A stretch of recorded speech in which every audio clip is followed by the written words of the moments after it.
Some D&D today. We're continuing the campaign for the Dawnforged company, and last we left our intrepid adventurers.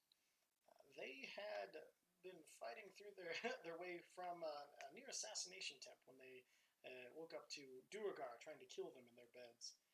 They fought off the Duergar successfully and went downstairs to find their lovely innkeeper Nurgo Hilta stabbed and slashed to shit, leaning on her giant greatsword, getting herself what she thought was her last beer. But thanks to some quick usage of potions and some healing spells, managed to keep her on her feet as they headed, as the heroic dwarf and also Crush Grim of Nurgle Grimnir Aranor came through the door trying to reach the party, finding that he was too late to prevent the Duergar attack or get them out in time. He, after some convincing, got them to go with him into the tunnels under the city. Under the city. No, and after what would have been a fight, was quickly ended by a gigantic fireball from the sorcerer, instantly killing Duergar, except for their leader, who was shot down quickly by Mesnos. They made their way, and through twists and turns and tunnels and pathways, eventually came into a giant opening where there seemed to be a large room. Inside that room, flanked by these stone obelisks, these enchanted things, and looking at the Master of Spies for Khirn, surrounded by the King's Guard and several people that they recognized, including Asnini Lightbrand and her husband, and also a few people they weren't really big fans of, including one of the King's Guard himself. Fuck that guy. Apparently, fuck that guy. But as they walked in, the image of the Spy Master shimmered, and before them stood Gimzek. Or not Gimzek. Gimzek was there too, but that's not his name. Rashildalin, the Goblin. Gimzek's such a good name for a goblin. It is, but... But Rashildalin is even better because that's our goblin's name. Stood before them and said, basically, there's only one way that this ends, and it's with him killing the king. He doesn't care. He just lets them know that the king has to die, and they have been recruited, basically, into the Khirn Underground. And then, before they could come up with anything, it was getting rather late into the morning, and they spent a lot of spells and a lot of HP. They were all very tired from having their night of sleep interrupted. And with that, Gimzek had summoned magical doors for them all to sleep in. I was in with Bloodscale. Yep. So he was in Bloodscale, slept in the same room, while Mesnos, I mean, you are Bloodscale, so whatever you want. I mean, you need to whisper me these things so I know how to describe them to other people. And then Mesnos and Zephyr. Uza doesn't know. He's new to this. Oh god. Cloaca to Cloaca, they spend the night. No, I'm just kidding. Oh, man. One strange thing that happened during the battle. Do not Google any of this. Save yourself the trouble. Oh, that's when we went from Animeville to Hentaiberg. Oh, yeah. Oh, man. Their powers combined. Horrifying. Mesnos, during the fight, had actually transformed into his demonic form for a short amount of time, and was holding a tome in front of himself as he quickly dispatched of some Duergar, Zephyr being the only one who saw this. Zephyr chose to still sleep with Mesnos in her room. I think Viser and Tazir took their own individual doors, while no one's heard from Unawatale for quite a long time. With that, you can... Yeah.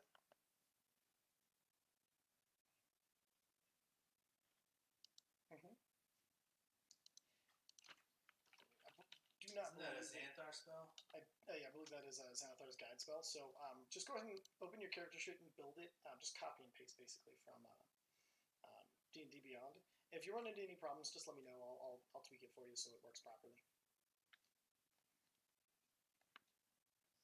Yes, yeah, and then I don't know if you looked at Dragon's Breath, but also awesome from Xanathar, but not in. There's a ton of things that are not in here.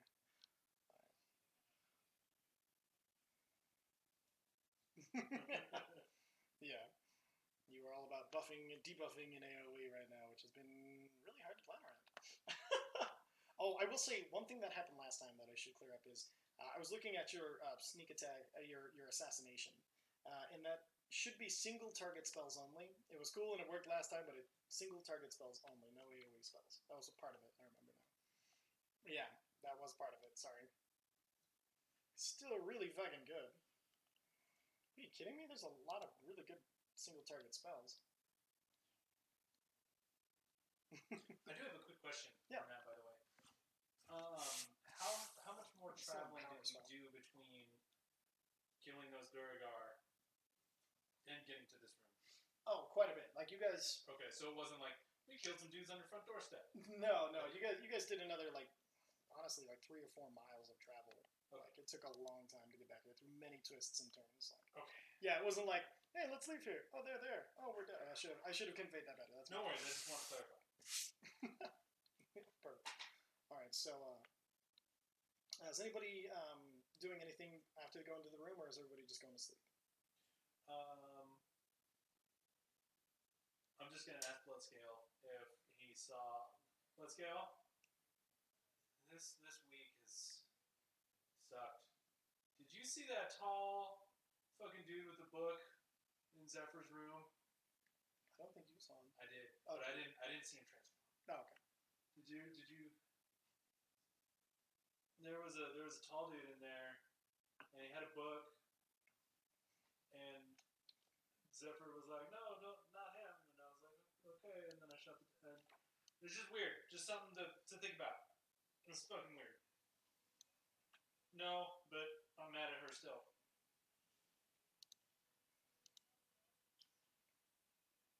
No, because I know if I ask her, she's gonna be like, "Hey, did you see that guard outside? He's a good guy. See, and I'm right." I don't want to hear that shit. Yes. Okay, thank you. Yes. Oh yeah. I'll pull out the bottle of telescription and hand it to him. Is there anything in it, real quick? No. Yeah. Okay. There you go. Hand it back.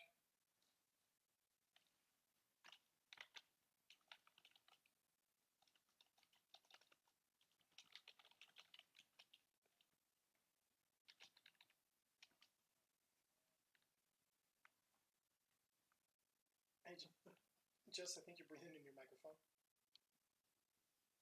Oh, you're good. I just wanted to. All right, perfect. So, that explains it. Perfect. All right, and then, sorry, so one more time, what did the note say?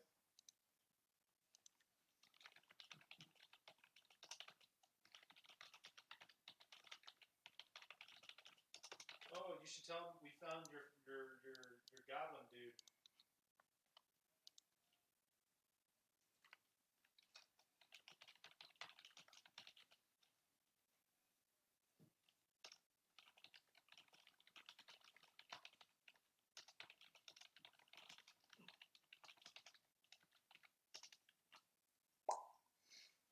It pops out of existence, and you sit and wait for something to come back. I'll tuck it back in my I'm gonna, since we're going to sleep, I'm gonna put it up here in case it pops while I'm sleeping. Perfect. Anything else you guys want? Perfect. You see Bloodscale curl up, and then as you go to lay down, you notice there is now 2 beds, where when you originally walked into the room, there was only 1. But as Bloodscale goes to sleep, you feel this kind of charge in the air, and all your feathers kind of stand up. And looking over, I'm just never comfortable around here anymore. Oh, so Bloodscale pulls the covers off the bed and curls up in front of the door. Oh, just. I'm going to. I'm gonna perch. I'm perching on the headboard, so that I'm not laying down, but I can sleep perched. So as you lean up against the door and tilt your head down, you see Usa, instead of laying down on the bed, also he kind of perches in, and you see his feathers ruffle up a little bit, and they go back down, and then you see the bed transform into just this perch. This is a weird room. I don't know if I like it. Okay. This is blood, bro.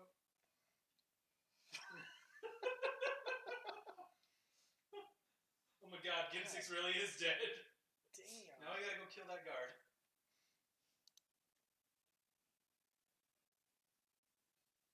Perfect. So when making the spell, and this will help for anybody watching.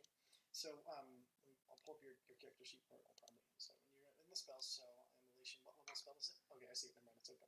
So all you need to do, everything's good. So, but if you see above the description, it says include spell attack, description and spell attack. Just click that to on, so we know the saving throw, and then it'll tell us everything we need to know and roll the damage. Oh, above the description, you'll see it says include spell description in attack. Just change that toggle from off to on. And then go ahead and click it to double check it. Perfect. Now we get what it does, the saving throw, and the damage it'll do. It says dexterity saving throw. And then we just know that that's your spell save DC of 15, and there you go. Oh, what's your spell save in D&D Beyond? What's it in D&D Beyond? So go to your spells and scroll to the top of the page. And what does that say? Perfect. Oh, I think we were missing your charisma. Is it 18 in D&D Beyond?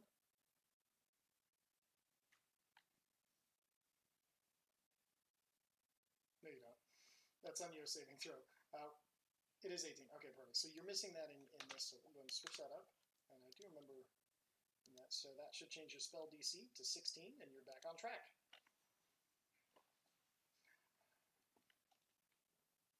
Perfect. So there we go. You're back on track as far as that goes. And then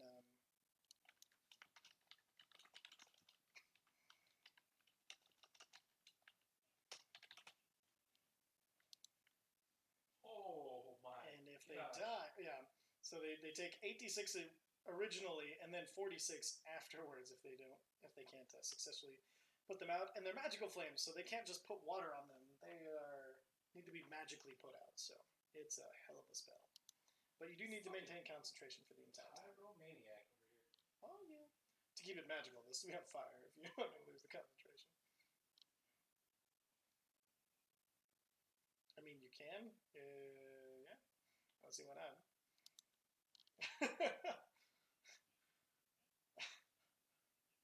That would make regular fire. But I mean, it's still fire. I mean, it'd be hard to burn them more than magically, but I mean, only so much of you can burn at one time. It's a surface area thing. Quick, get the oil in his shoes! Get it in the shoes!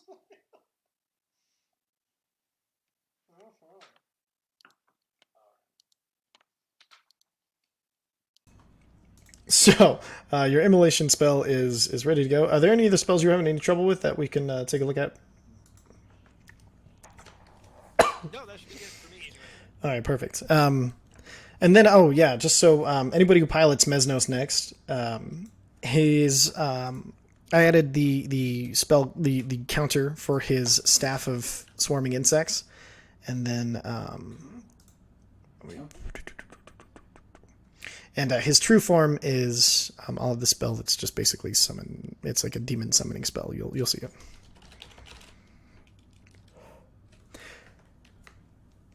Excuse me. That was gross.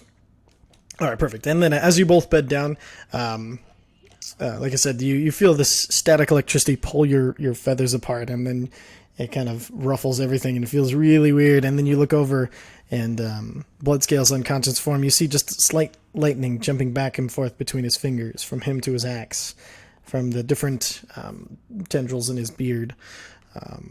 And then you hear... Okay, I'll read it. What's it say? So There's an echo. There's an echo? I read it. What does it say? Okay, so when you... I'm hearing this twice. Once out of the right, once out of the left. You're the only one. Cool, then I'll fix it. Okay. That's super weird. But so as you pull out the note and you start to read it, it just says it's written in common as the note was written in common to him. It just says, so you finally reached Khirn. Well, glad to hear Rash is alive and part of the rebellion. How big is the rebellion? I need a few more details before I can help, but I do still have that weird gnome fellow you sent to me. Maybe you guys can deal with him for a little while. Okay, I'll chaos. I'm gonna take the note and I'm gonna tie it to Bloodscale's armor Perfect. with a little bit of twine, and I'm gonna go to sleep. And as you reach for it, you're kind of nervous about it because of the static electricity. As you get closer, you feel it, and then you tie it, pulling back, and you feel it. But no shocking seems to jump to I'm you. gonna do a light poke just to see if it'll. I don't want to wake him. Just poke. And as you do some light taps, the lightning never seems to jump to you. In fact, it seems to avoid you wherever you go to poke. Cool. You get that like snore grumble though. No, back up. I'm gonna use disengage just in case. And as he grumbles, like you see this like smoke come out of his nose with electricity also dancing in it. I'm gonna have to tell him about that. Some serious sleep apnea, dude. I poked. Fuck you. It's been nicer than the claws I've been getting all night lately. So. Something sleeping dragon something. Tiny fucking cats. You invited them into your home. I did not. I offered to foster, and then he became too babies. I did. The joys of animal ownership. All right, so Flying skink. damn. I kind of earned that one. Damn.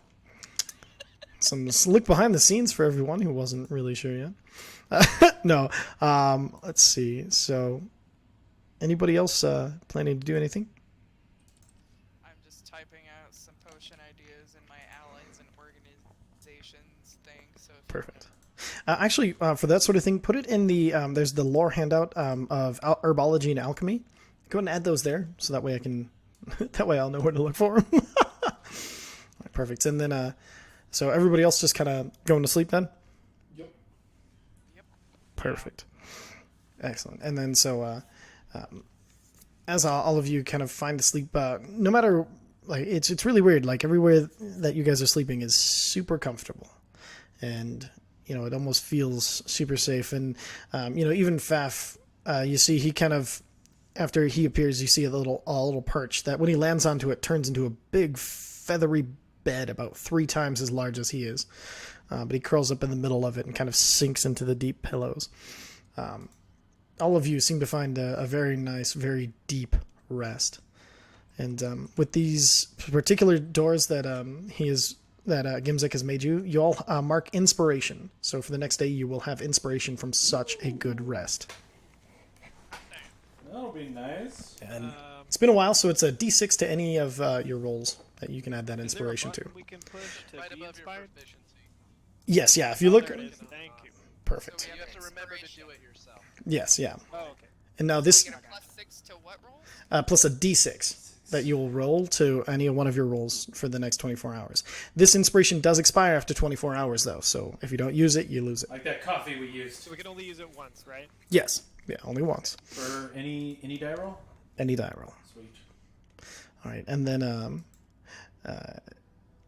as you fall asleep, Vicer, you feel like a coldness from the dagger strapped to your leg and kind of a weight. And for the first time in a long time, you actually are reminded of the responsibility of what you carry. Because on the other side of you, the handle and hilt of your sword is transformed into a gold as well. It is kind of elongated, but to fit your hand better than it used to. And you do see that the roses still maintain their prominence, but they're kind of a lighter pink, a white pink rose on a gold background, where the handle now has almost like a compass star at the end of the hilt where the blade grows from, and then it has a wrapped white leather handle, and then the bottom of it still comes into a, sorry about the hiccups, gold rose at the bottom. I'm gonna try not to, really try not to. But yeah, can I pull up the dagger and take a look at it? See if anything's sure. new or different. I just want to inspect it. Yeah. So you go ahead and roll an investigation check, or no, roll an Arcana check, because it's a magical item. Okay then. Fucking. All right. So as you pull the dagger out of its hiding place, you kind of look at the intricate lace work, and then one of the jewel that you already have.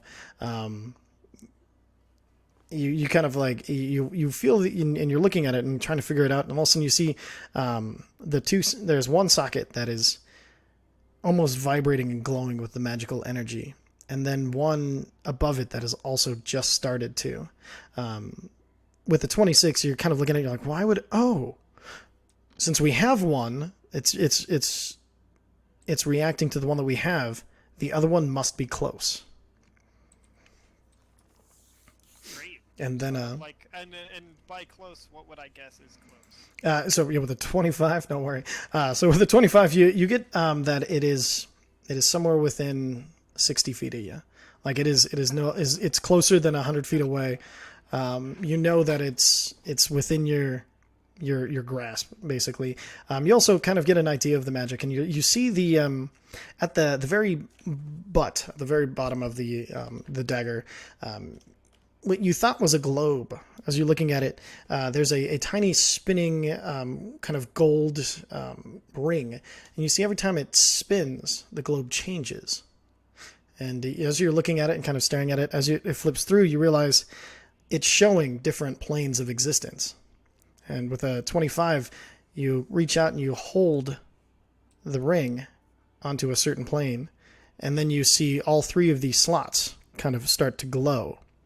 And then you let it go, and it spins again. Oh, crying out loud. This could take us anywhere. Great. I'm going to... is this a specific kind of magic that I will recognize, that I could recognize if I came across it again? It is a teleportation magic, and so you do recognize it from portals and things that you've run into. But yes, with the 26, you now have the magical imprint and traces of the Morpheus Edge's particular brand of magic. So if I were to say search for an item, or look at say I suspected somebody had it on them, could I do an Arcana check and sense where it is? See that magical pattern? You could do an Arcana check, but also you'd have to do like a detect magic, which you can do as a ritual if you don't want to spend the spell slot. But yes, you can. It is now something that you are able to accurately identify from this point on. All right, great. Perfect. Not knowing what else to do, I hide the sword as well as possible, strap it back to my leg or whatnot, because it's too important to do. Perfect. And you strap it back to what you described last time as your inner thigh, kind of, and you've had a special kind of like almost like little sheath for it that's tucked in there, and you basically are protected by the magic of baggy pants. But it fits in there snugly, and you most of the time don't notice it, but it goes back to being that same now heavier weight than you're now more aware of it. Great. Perfect. All right, and then I go to sleep. Perfect, and sleep finds you. You dream of. It's a very like foggy dream that you don't remember too well, but you do remember something about a field full of gold roses, and not yellow roses, made of gold, and then tipped in the, and they look like the very tops of them are the regular petal color, but looking closer, are they blood? And then you wake up. Beat. And then Uza, as you sleep, You find sleep semi-fitful at first, where you are surrounded and find yourself in a chasm of purple all around you. But then lightning cracks into the horizon, but instead of disappearing, the crack stays. And around you, lightning strikes as the cracks break apart the purple around you, and you find yourself floating in a peaceful sky with silver clouds. Zephyr, as you find sleep, you feel yourself almost sink into your bed, and then are almost find yourself pushed back up by growing plant life underneath you. You're on a bed of clovers, and around you is a verdant forest. And you see sitting at a table is your orc form, sitting across from the champion of Bangtru. And then every form you've ever taken or seen is around, all of them participating in a giant feast, only these two seated, the rest eating whatever is appropriate to their form. And all of them kind of look towards you expectantly to join them. You head over, and as you start to eat this most delicious food, you wake up. Bloodscale. As you find sleep. At first, it's darkness and the roars of dragons around you. Different dragons. You're not sure what voice belongs to which dragon, but you just hear the shouting and splashes of colors as each roar. You see the blue, the silver, and then the dark purple and the flame coming together. And then eventually all the colors seem to be concentrating into dragons, fighting in the sky. All three. And then you get a sudden impulse to shout. What would you like to shout?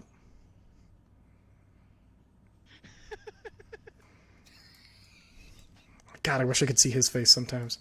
It's great. Hey, you big fucking nerds, knock it off! And your voice is hundreds of times louder than it actually ever should be. Each of them stop and look. And then in a race, fly towards you. Which goes fastest? Which goes fastest? You as a player, which goes fastest? We haven't heard from Shanoff in a little while. Perfect. So, Shanoff in a little while. Let's give that boy something to say. So Shanoff, you see a burst of energy from underneath Shanoff's wings as he flaps, and then as he flaps, this dark cloud billows out from him and pushes the other two back for just a second, giving him all the time he needs. While he does that, Bloodscale's just gonna yell, "Don't worry, there's enough for me for everybody!" And as Shanoff lands in a roaring speed freak crash into the ground in front of you. As it comes to a stop, the stone ground beneath you is chipping away and flying everywhere as he barely comes to a halt about 10 feet in front of you, looking down. And then you hear two other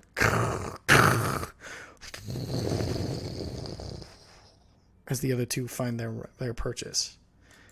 Chenoth looking down. I thought we had a deal. Who are these that invade? Hey, you need to stop right there. We rescued now 2 grandchildren total. One was a weird, freaky, like, tree demon thingy. And we managed to save his ass, so you don't get to come and yell at me about deals. I've not seen much. I'm done. First off, y'all need to stop fighting. Just knock it off. This ain't helping anybody. Whatever I have with these two seems to be something even weirder than your shit. And probably already in place before your shit even happened. So you actually might be the interloper here. And then But just calm down. I'm still helping you. from the right side, you hear the silver. Now, maybe you'll listen and accept that we are not here to fight you, but to find the conduit and rebuild the council. And then Chenoth turns to the silver. I do not wish to be part of your council. You... Nope. This is already fighting. Hold on.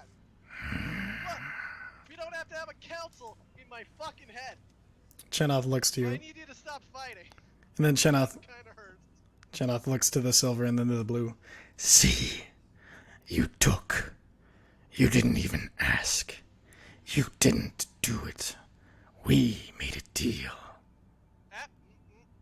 Hold on now. See your eyebrow They got raise. here because of shit that I did of my own free will. I'm fairly certain. Because when I see my fucking axe, like, vacuuming up blood and stuff, I'm just gonna try it. It's kind of cool. I've not You're all been... in my head. You all know I'm kind of not exactly smart. But, again, you're in my head. You should probably be able to tell that, yeah, for that blue guy, I had stuck my axe in that stupid anti-dragon giant creation. It's as I told you, and you would not listen. This is beyond you, Chenoth. Oh, we tried niceties. It is on the honor of a blue to take that. And then the silver. There is no latent honor in blue anymore.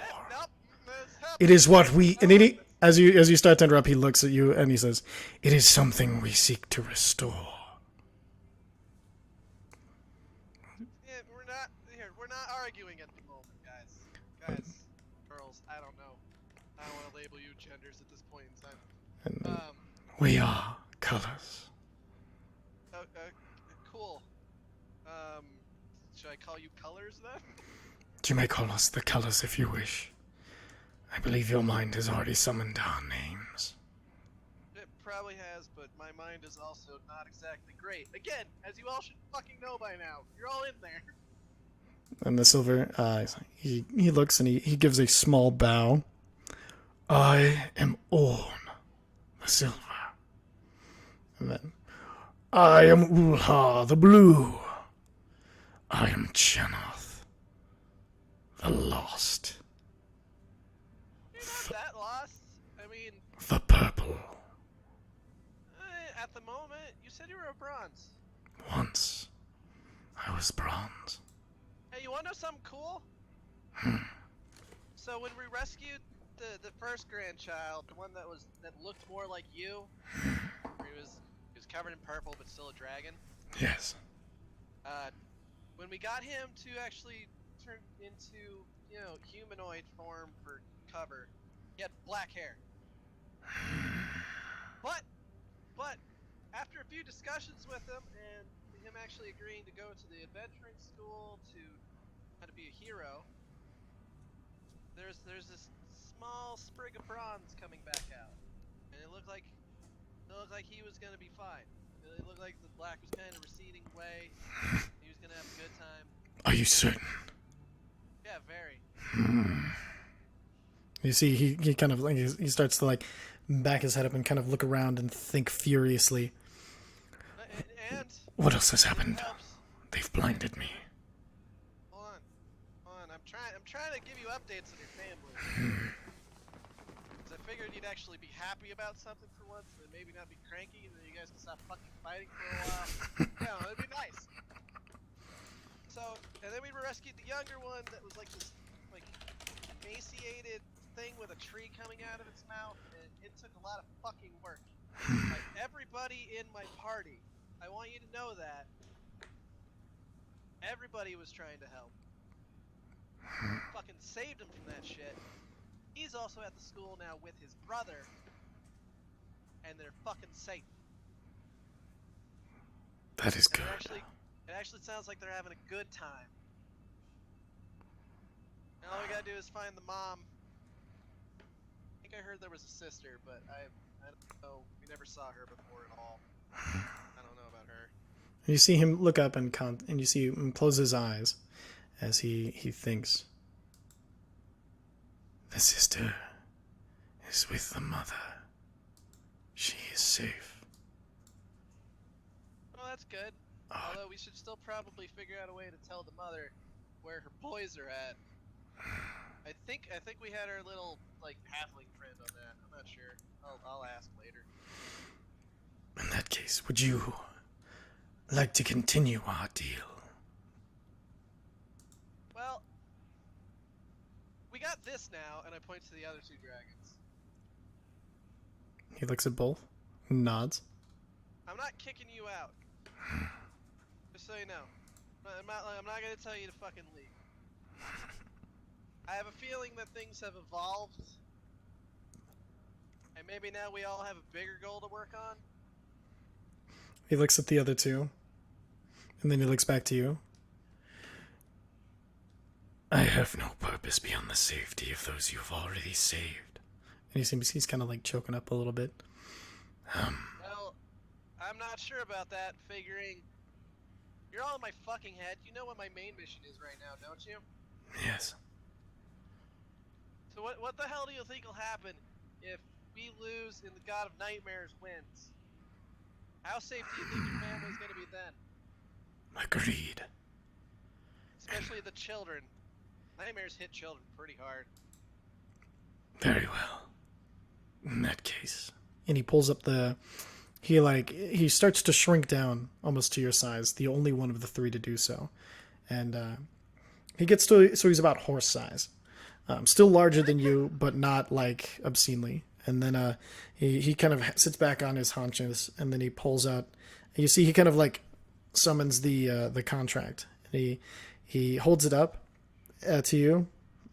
Shall we destroy it, as I pledge myself? I mean, because this contract binds both of us. Yes. So I'm gonna put it this way. If you want to help with the greater mission, you're more than welcome to stay and help out. If you don't, it's up to you. You can take off. Either way, we can destroy this. We'll destroy this contract, but it gives you the freedom to actually make a choice at this point, rather than having to be bound to anything. You see, he's very taken aback by this. You get the idea that it's been a long time since he's ever gotten anything for nothing. He's used to dealing and trading and servitude and pledging, and your response is not something he was expecting. But you also know I'm not smart enough to lie. I know you're smart enough to know when to lie. Yeah, but usually it's not with this face or this attitude. Very well. Will you do the honor? Then he holds up the contract to you, kind of implicating you to use your breath weapon on it. Well, so is lightning gonna take this out? He looks like as you look over to the blue, he shakes his head. Here you are yourself, beyond our augmentation. Okay, then is ice gonna take this out? I mean, it's paper. Yes. I think? Okay, hold on. I take the contract and I point away from all of them because it's still a cone. And as you release the breath into the contract, at first it coats it in an ice, and then as you continue the breath, small icicles just fire through it and shatter it into nothingness. As instead of the pieces falling to the ground, they seem to shatter outwards and disappear. Nifty as fuck. And then Shenoth, he's like, Got her. and then Shenoth looks at you, and now he's dead eye level with you at this point. So who of us shall be the leader inside? Does it really have to be a leader? Can't we all just actually kind of work together on this? And then the Silver's like, it's as I've always suggested, as I've always recommended. How? At the very least, technically you're all in my brain, so wouldn't that technically make me the leader since I'm the meat body? We are in a space not in your mind, but in between. Accidentally created by Shenoth with your contract.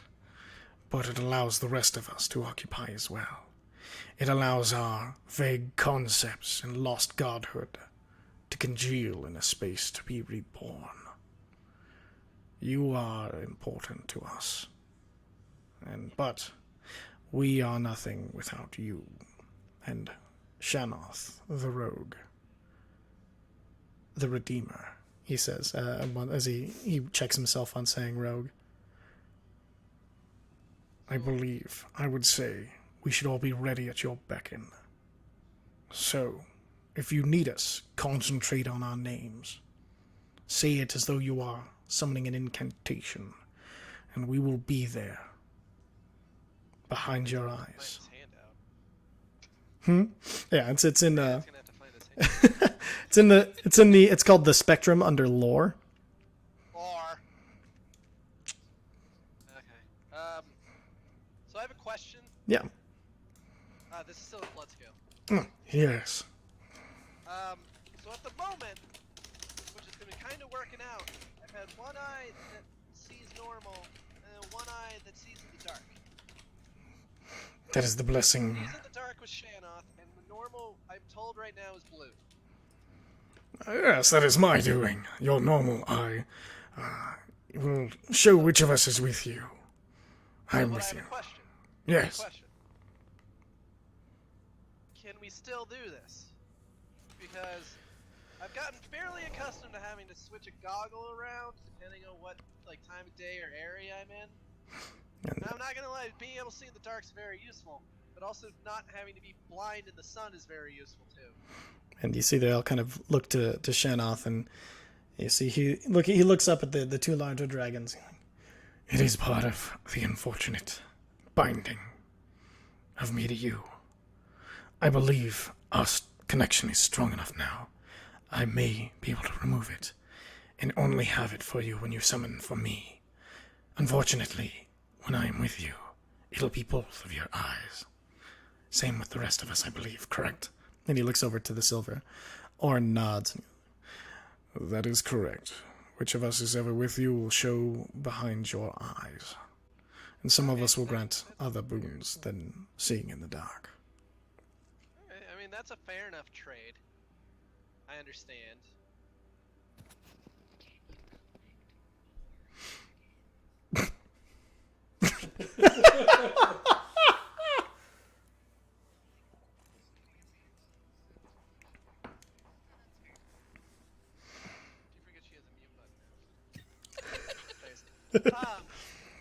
No, let's go. He was told more names than just the 3 he's heard. He knows that much. So he knows there's more dragons that he can actually... Druid is dealing in poisons. You did agree. Just shut up for 2 minutes. At the floor for dead. Very well. So, okay, back to game. Yes. Okay, so that's like I said, that's fair. It makes sense, especially if I can kind of just switch it. Yes. Say our names and we are there for you. Okay. Question 2, which is still for Shanna. Yes. It's 2 and 3. 2 is that weird rage I go into occasionally where suddenly I can do magic. Is that still doable? Yes. Actually, Do I need it should be. And with that, Orn starts to speak. Yes, all of us will. Shanoth has. We will find out how he does it, but I believe we should all be able, in time, to contribute something similar. Okay, so at first, probably still just Shanoth. Yes. Later, okay, that's fair. Actually, question 3 is probably for all of you, because I don't remember which one I heard Shanoth, but I don't know who did it. I don't remember who was all up here. Yes. Now, one that may be big, but wildly uncontrollable. Shanoth looks at you. That actually was your axe. It is made. Weird. It is made of my body. Body that does not change and seeks only revenge and rage in times where that is appropriate. It will come to your aid. I mean, it did fuck up Zephyr pretty hard. That is the thing of rage and the thing that you learn. It consumes and is not as focused as anger or vengeance. Question 3, part 2, because now the axe has been brought up. Part 2. Have any of you ever seen, like, weird, like, black glass that will take magic and then shoot it back at you? Because the axe is also made of that. A mirror of a type, I would assume. Yes. It looked like one, and then the mage shot a lightning bolt into it, and then it shot back into his face. It was kind of funny, but not funny. It's not actually made. Which boy? It's not actually a mirror. It's a pocket dimension where time reverses itself. So anything into it is instantly reversed back to where it came. A time spell is bound to the glass, to the mineral, depending on how thick and how large the mirror. You can use that to your to create a weapon out of such a thing. The time spell might be all what had encapsulated the soul, the essence, the rage of Shanoth's body, and made it available to your use.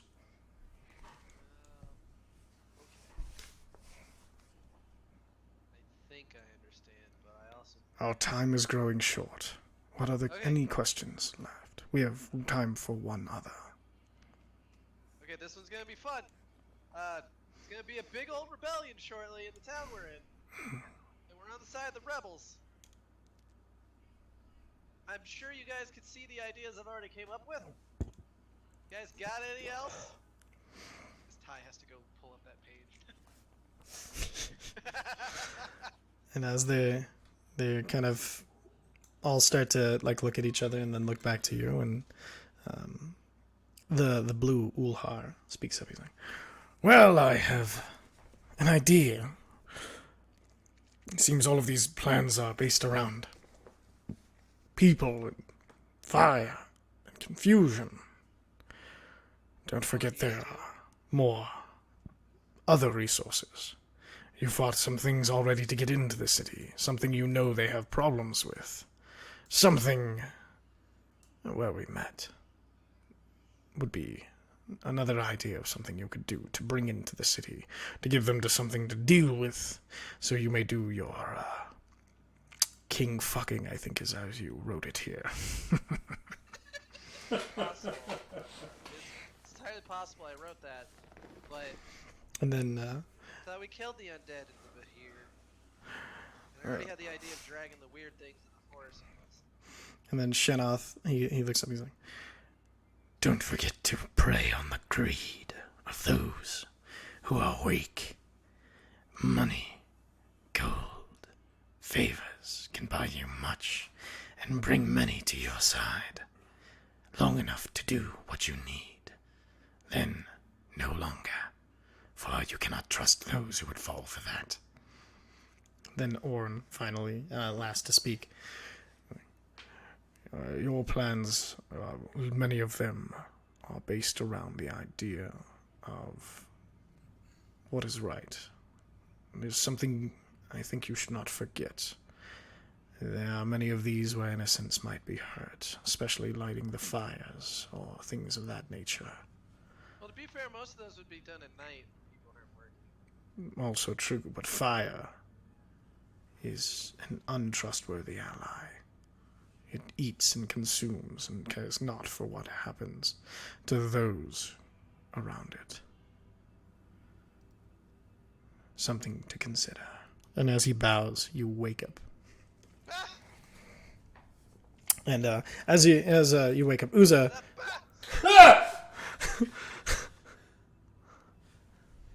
Why are you... Sorry. Ah! What? Go back to snapping. Why? Ah. I left a note on your vest. Okay, thank you. You're welcome.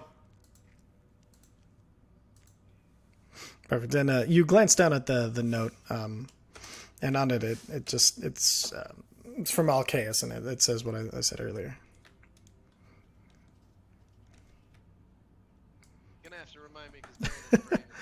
Oh, that's okay. So basically, glad Rash is alive. As far as ideas, if nothing, I need to know more details before I can help with that. And other than that, I do have this halfling you've sent me. Maybe you could deal with him for a few days. That's fair. And you do recognize Alcaeus's. It's not necessarily. It's really weird because it's right between messy and artistic, where it's like almost a calligraphy but done super fast. So it's if it was done right, it'd be easy to read. But because it's done so fast and scrawly, it gets into the messy territory. So it's almost hard to read, but not quite. And I would have been writing him in Draconic. Then the response is also in Draconic. But if Ooze has already read it, it's fine. It's not Draconic. Okay, perfect. So. I'll have Rash write him in the morning. Cool. At 9. And as you lay back to go to sleep, you realize you are super rested. It's hard to tell what time it is inside this extra space, but the walls are all the same color as the door, and you're trying to find rest, but really you're not. I'm going outside. Be careful. Does that wake me up? Yeah, you wake up, and like as you were woken up, and you're also trying to go back to sleep, but also just not tired. You know, I think I'll go with you. I think yeah. Can't really sleep in here. I feel okay. Feel good though. You know, good day. It's gonna be a good day. All Right? Let's go. Right? Yeah. Let's get food. Perfect. And so you guys make your way outside of each individual door, and you see your companions all at the same time. Zephyr, you awoke from the feast in your sleep, and are also equally just super rested. You see Mesnos sit up and blink a few times and kind of look over you. I had a wonderful dream. And he kind of smiles. Yes. What was it? I had become something else again. I had become not a rat man, but a tiefling. It was interesting. Once you get used to the horns on your head, it's all uphill from there. Oh, as long as I don't have to get used to ears and a tail again. And he kind of like his tail pops up and waggles around as he kind of pins his ears back and forward. I kind of motion to myself. I'm like, have you seen me? I forget who I'm talking to. Druid. Very nice. And, No, but I also, and I like lift my tail up and kind of give it a wiggle. oh, well. At least yours is delicate and eloquent. Mine is... And he looks at it kind of despairingly. He's like, an earthworm attached to my butt. Oh, rat tails are soft and really pleasant to pet. Oh, well. Hadn't ever thought of rats that way. Well, if you hadn't have stolen my rat pet body, then I would have had a nice In rat pet. my defense, I was trying to grab the sorcerer. Yeah, I'm really glad you did, because, Yeah. I mean, Me too. he's very outgoing and everything, but, like, I think that's good for me. I like him. He's nice. I am also glad. I do not believe I would have learned nearly as much without his particularly human touch. Shall we? And he kind of like gestures to the door. Yeah, let's do it. I need to talk to Helmata, help her out at the store, and see how many healing potions and how many hallucinogenics and venoms and whatnot I can get a hold of from her. I have some neat ideas. Well, hopefully they will be of help to us. And then, so as you guys step out, you see everybody else stepping out at the same time. Vicer, as you wake up, you see Faf. As you wake up, you kind of with Faf just sitting on your chest, staring you in the face. What are you, a bloody cat? Wait. And he flaps up. Oof. It's very strange. You didn't snore. Oh, that's a new one. Anyway, I think it's Happened. no doors shut. Slept really well. This is really soft. Alright, let's do this. shall we? And he kind of lands on your shoulder and wraps around. And You still look like a dwarf. unless you've changed back, yeah, you still look like a dwarf. No, you dropped your form last session to show who you really were. All right. So you look like you again. All right. UV2. Perfect. All right, and then, so as you walk out, everybody else again is in sync, and you see Tazir also stepping out. Tazir is kind of standing up, stretching, and then all of a sudden she's looking around. She kind of smiles. Ah, well, good morning. And she kind of like grabs at her chest. Is that normal? Well, nothing's really normal. And then she kind of like doubles over again. I think my binding is loosening. Oh, no. Binding? I'm bound to this plane. I'm not of this plane, so I had to bind myself quickly to... And then she kind of flickers out for a second like a light and then flickers back in. She's like, okay, I'm going to have to deal with this. Just keep my... I'm going to leave somebody with you. Make sure that they... keep them safe. Okay, bye. And she like with a... like just like flame that kind of starts at her feet, and she kind of like flickers up and out of existence. And in her place, The Nice Fuck. job, DM. and in her place, you see this small. It's a snake, like a kind of a cobra. It sits about full length is about 2.5 feet, and it kind of have. You see embers glowing in its viper's hood, and it just has small smoke curling out of its nostrils as it looks around. Oh, you're adorable. Hello? It just kind of looks at you, tilts its head, and it gives you like a little nod. I speak in Draconic to it. I go, do you understand words? Zephyr, do It the, nods. do the talk to animals thing. No, hold on. He's gonna. I can't, it takes me 10 minutes.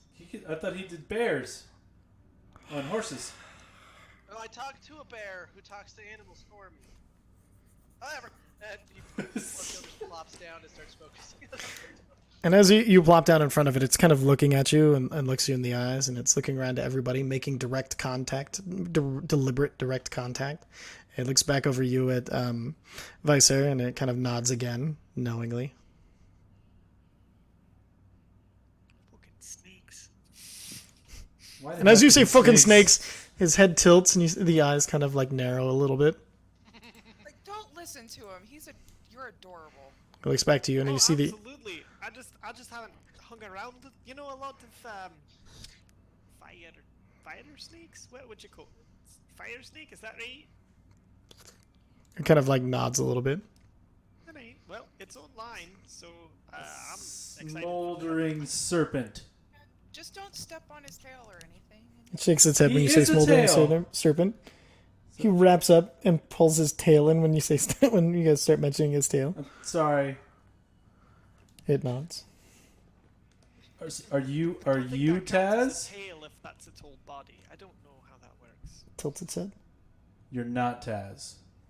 Shakes its head. But Taz comes back through you? Tilts its head. Turns it back. Nods. Guys, I can speak with animals. I'm learning all of the magic. Oh, fuck. Like, well, let's get some planning underway. And Shut up and focusing. You don't. and you see We focus all the time while you're talking. You'll be fine. as you see Bloodscale focus, he has his totem, and he kind of As much trouble as I do. he places the necklace Now he has to start over. totem in front of him, and you see him kind of like sitting and just kind of looking at it, like kind of shoulders hunched forward, arms, like hands kind of like this on his lap as he kind of focuses into it, and you see just random flares of this greenish magic. And over the next 10 minutes, as he's doing that, Rashildan kind of walks over to you guys. Oh, well, that's kind of weird. Wasn't there like another fire person here? She's Not a snake. Not a snake. But like I mean, through a snake. okay then. I've seen weirder things. You know, Oh, yeah. I mean, come on. I've been wandering around this place for, 138 years? Way too long. He's... Do a stealth like Arcana check to see if Gimzik's eye patch is irradiating teleportation magic. Make an Arcana check and a sleight of hand check. Gimzik? Sorry, not Gimzik. Rishildilin. Rishildilin. Yeah. Right, and then the sleight of hand. Okay. Oh.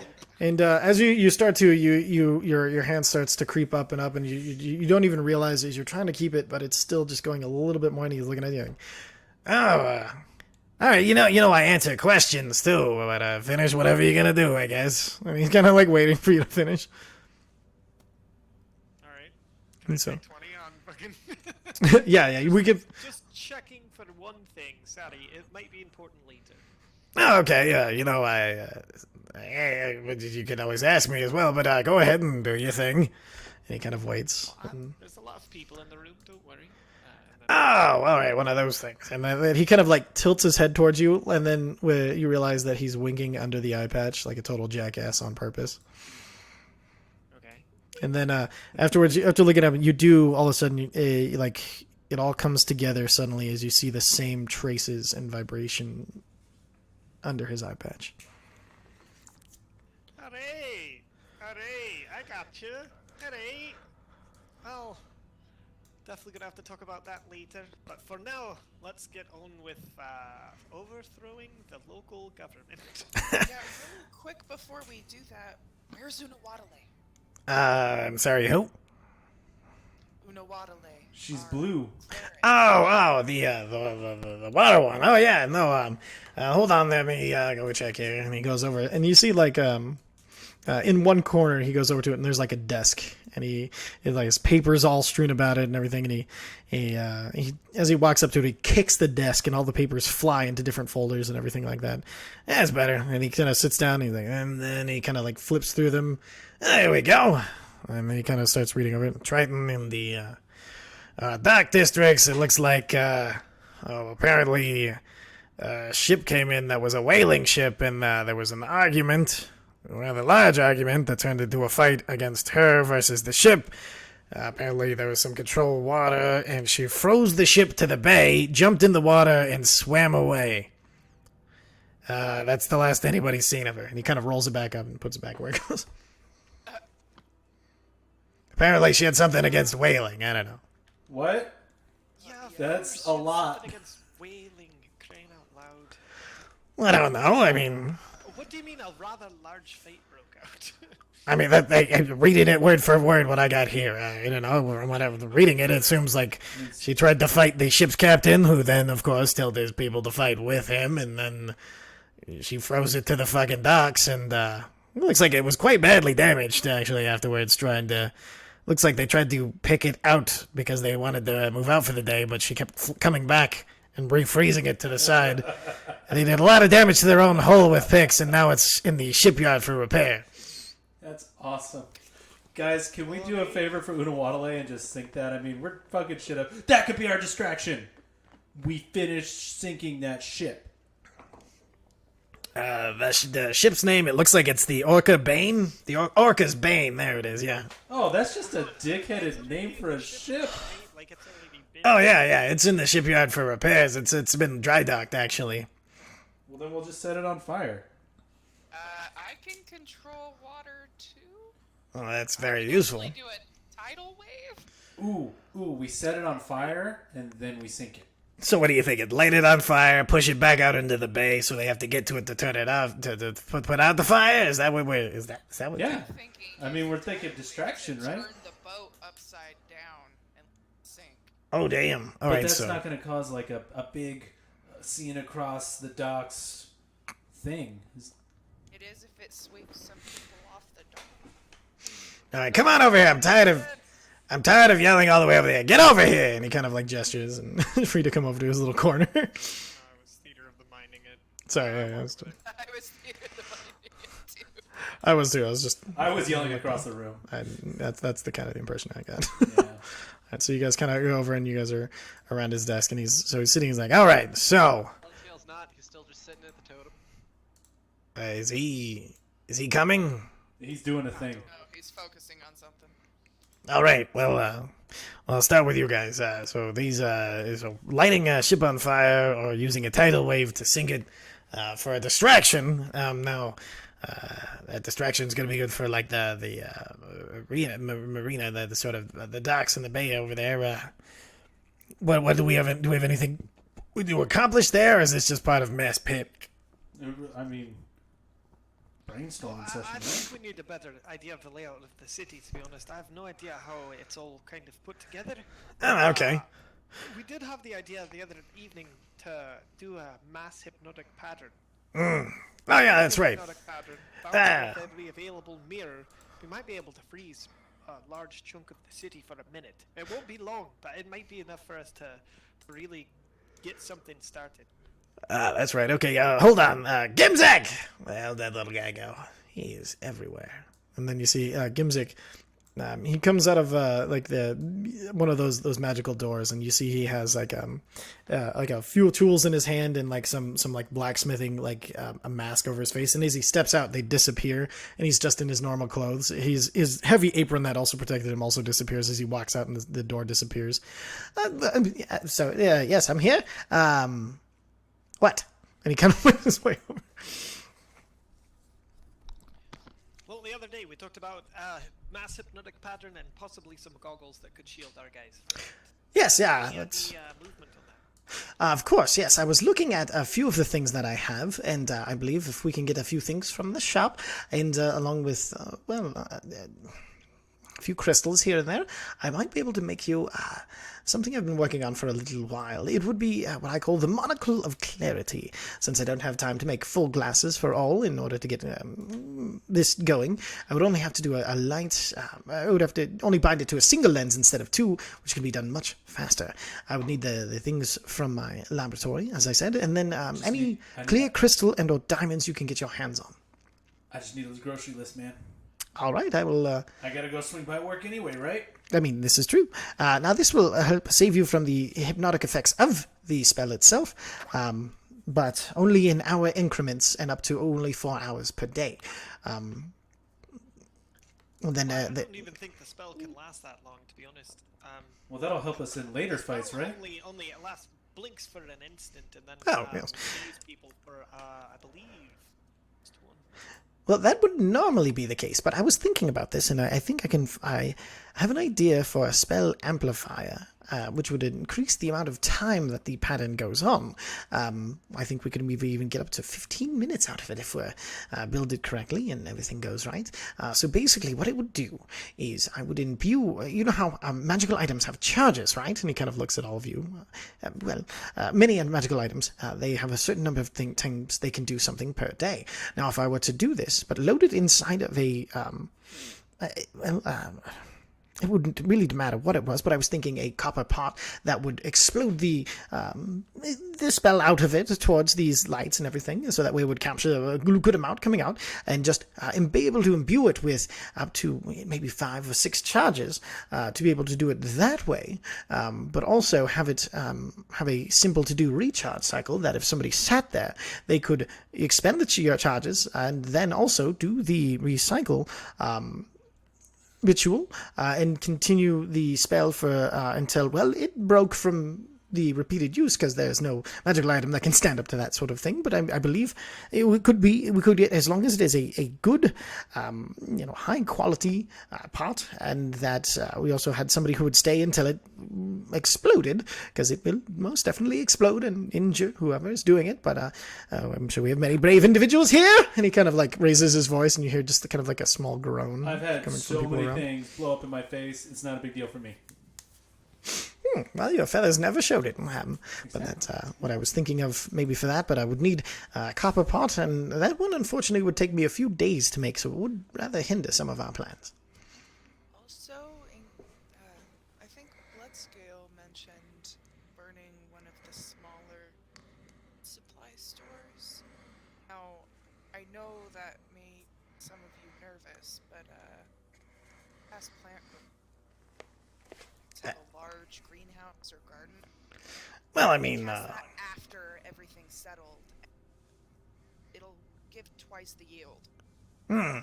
So what you're saying is burn it now to grow it later. That's an interesting idea. That way you guys don't lose out on food. And, beyond... No one will starve. I mean, a few people can fucking starve for all I care. But for those worried about it, I suppose that would put their fears to rest.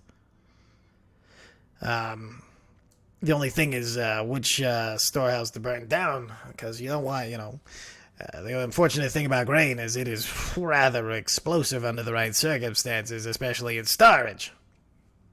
Why don't we do one over in the Duragar quarter? Duragar?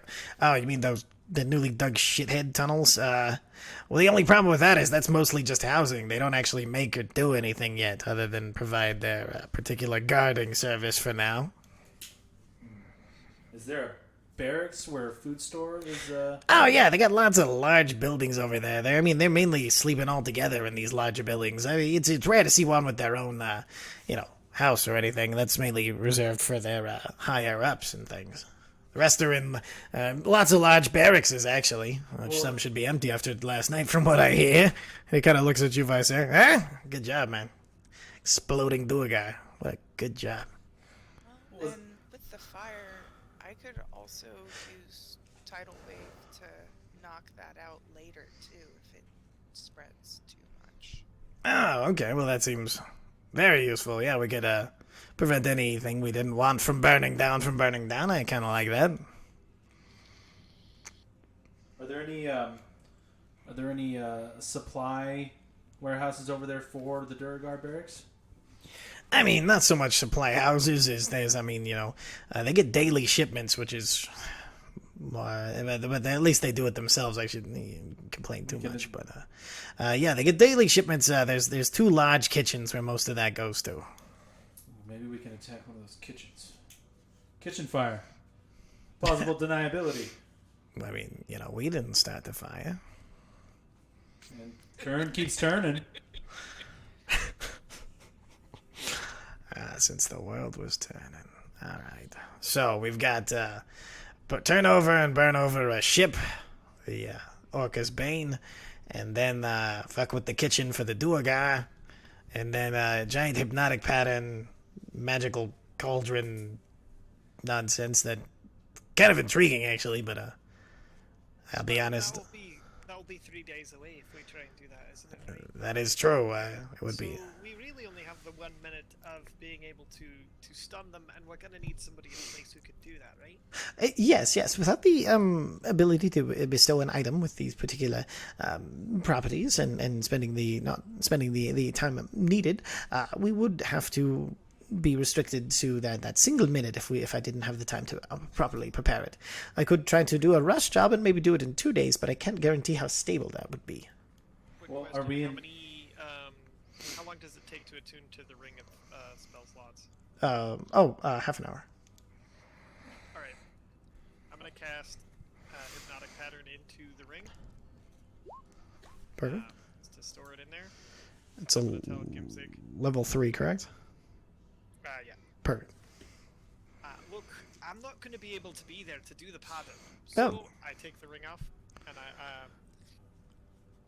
hypnotic pattern is stored in this ring. Just make sure you have somebody who can cast it right where it needs to be, as soon as you can, whenever it's needed. There'll be a signal. We should I can shoot some sort of magical item into the air, something they won't ever know, something that could not happen on its own.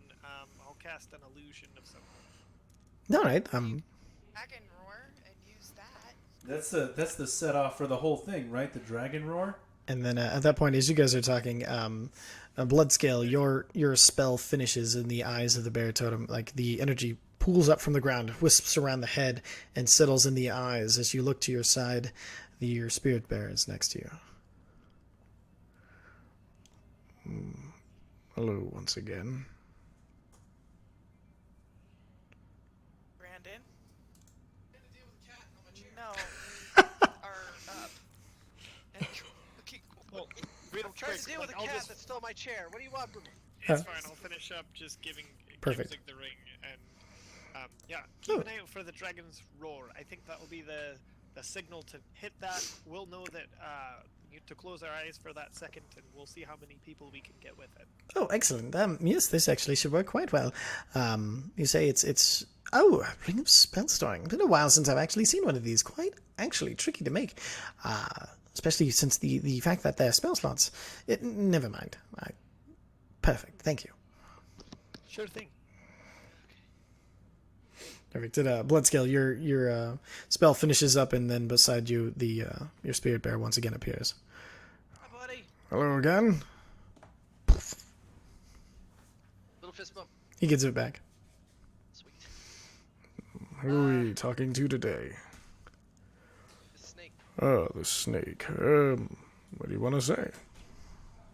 Well, there's a fire elemental chick named Taz here, and then she looked to be in pain. She said she'll be back. Keep this snake safe. What the hell's the snake's name? Very well.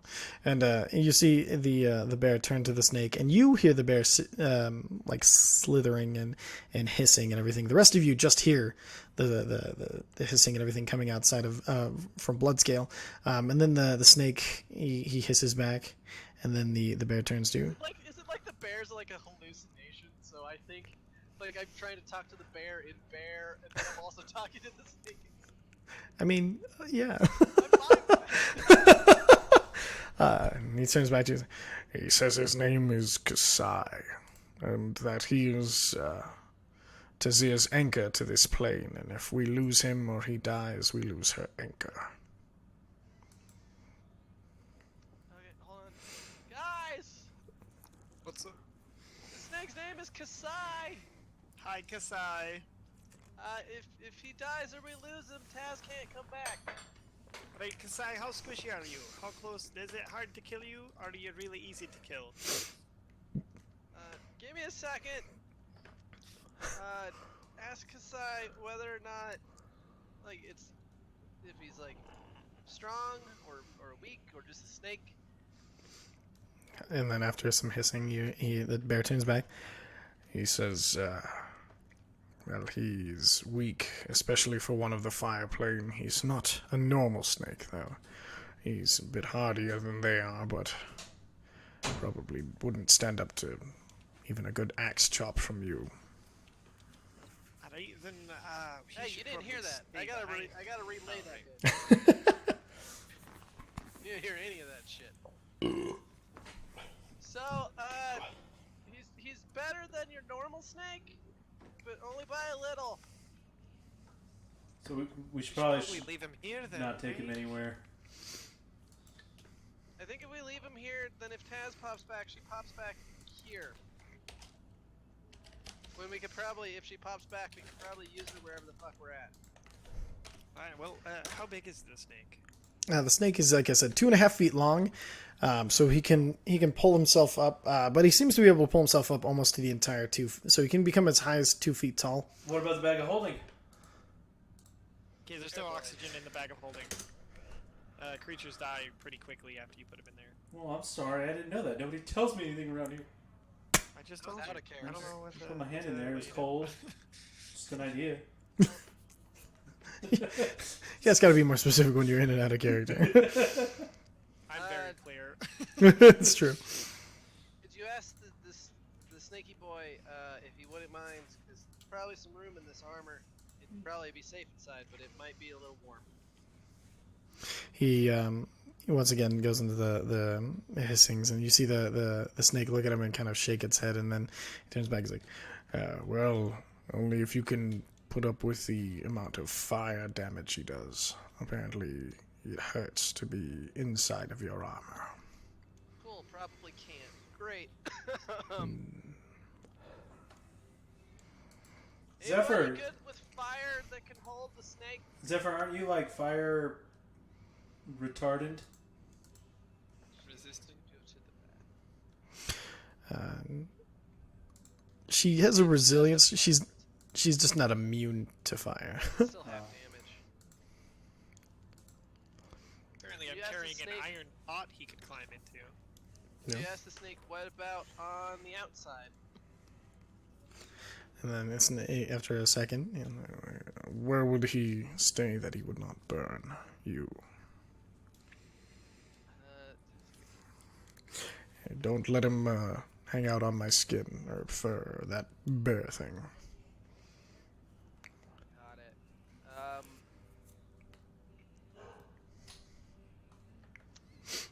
I have an idea. I'll probably need somebody's help. What's your... As long as it's not mine. Anything else? Oh, it's something to carry the snake in. Ask the snake if it's okay with this. Just like in general.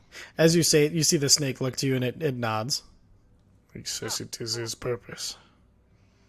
Okay, well, I was just trying, to be nice about it. He understands you. Oh, okay, cool. If we got like a really big like cooking pot, Yes. but then wrap cloth around it, do some thick cloth, and then I don't know, attach it to my big old back. I already forgot the snake's name because I'm stupid. Kasai. No, that was in character. Oh, okay. Could you get in the pot and then hang out? And This- not like scorch the shit out of me? The snake nods. Alright, sweet. So we get like a blanket and a big old metal cooking pot. And we have the snake just hang out. Cool. That's about all I got. I think. Well, until next time. He holds up his hand for a fist bump. As he explodes it, he disappears. I need a blanket and a pot! Possibly a cauldron. He Bring might want his some pot. room. How big is this pot? So it's an... Standard one comes with the adventurer's kit. That one's usually small. It's Only a 2-foot snake. It's a pretty small snake. 2.5 I feet. was gonna Yeah. Coil that bad boy in room there. to, like, wiggle around and hide if necessary, you know. That's what I got. That's why I yell to everybody, I need a pot. I don't know. My part. I don't get a pot, Alright, man. I appreciate it, but I need a big old pot. Everybody's kind of looking through this stuff and What a kind of bear exchanging kinda guy. glances when you get the idea that not many people carry pots around with them. Is there a kitchen in this place? Well, not really.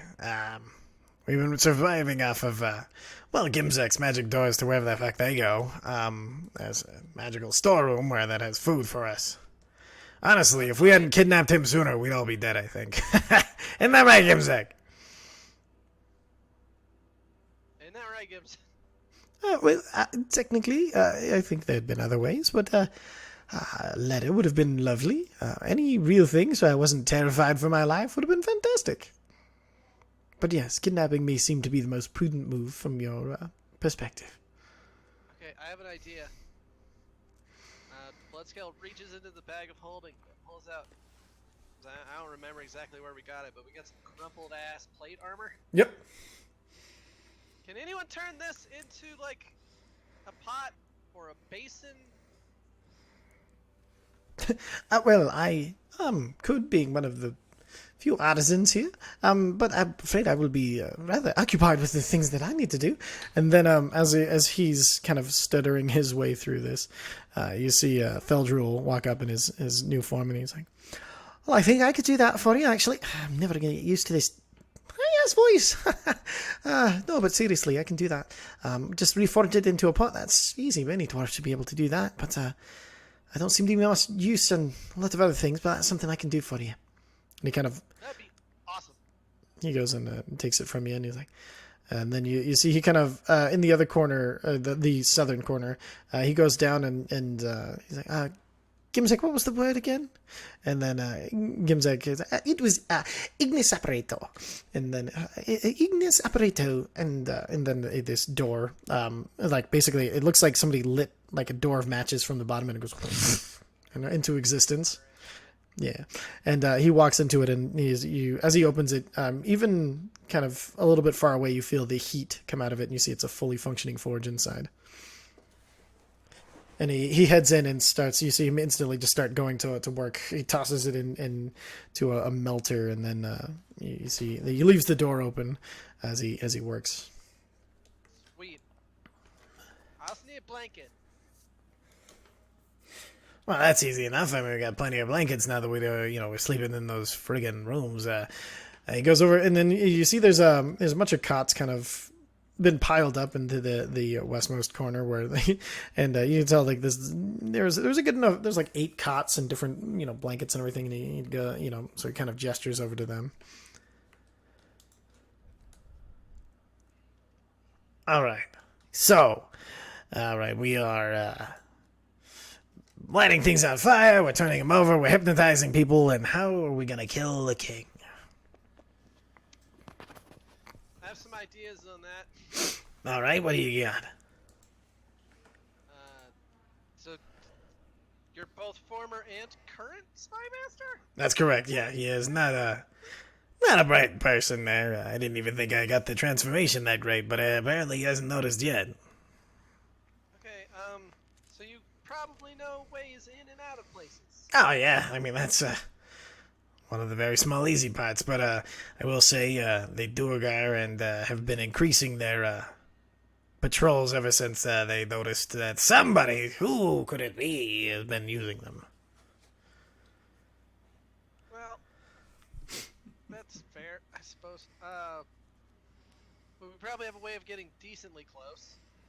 Oh yeah, I can get you at least into the palace. The unfortunate thing about the palace, though, is it's made on top of a living rock, so most of it you can't tunnel into without it. Well, it has like a consciousness in there, so it gets real weird real quick. But I can at least get you. What? Do we even have to attack him in the palace? Well, he hasn't left the palace in about 2 months, or else he'd be dead already. Let me tell you. Wasn't he at the fight pit just the other night? An illusion of him was. He sends out his fucking Duergar little buddy asshole with a fucking hat of disguise to look like him to go to the events so he can sit obsessively in his throne room doing God knows what. So, does he have any special magical things that he wears that could protect him that we need to know about? I couldn't tell you, unfortunately. When I try to find any magical things like detect magic, when I'm able to barely to get it off and in time from the shadows, he just glows like a friggin' Christmas tree. There's too much on him. I would very much suspect that he's got a few things up his sleeve that are going to be very, very awful for us. Well, if magic doesn't work, what about regular things? Like an arrow, or a sword.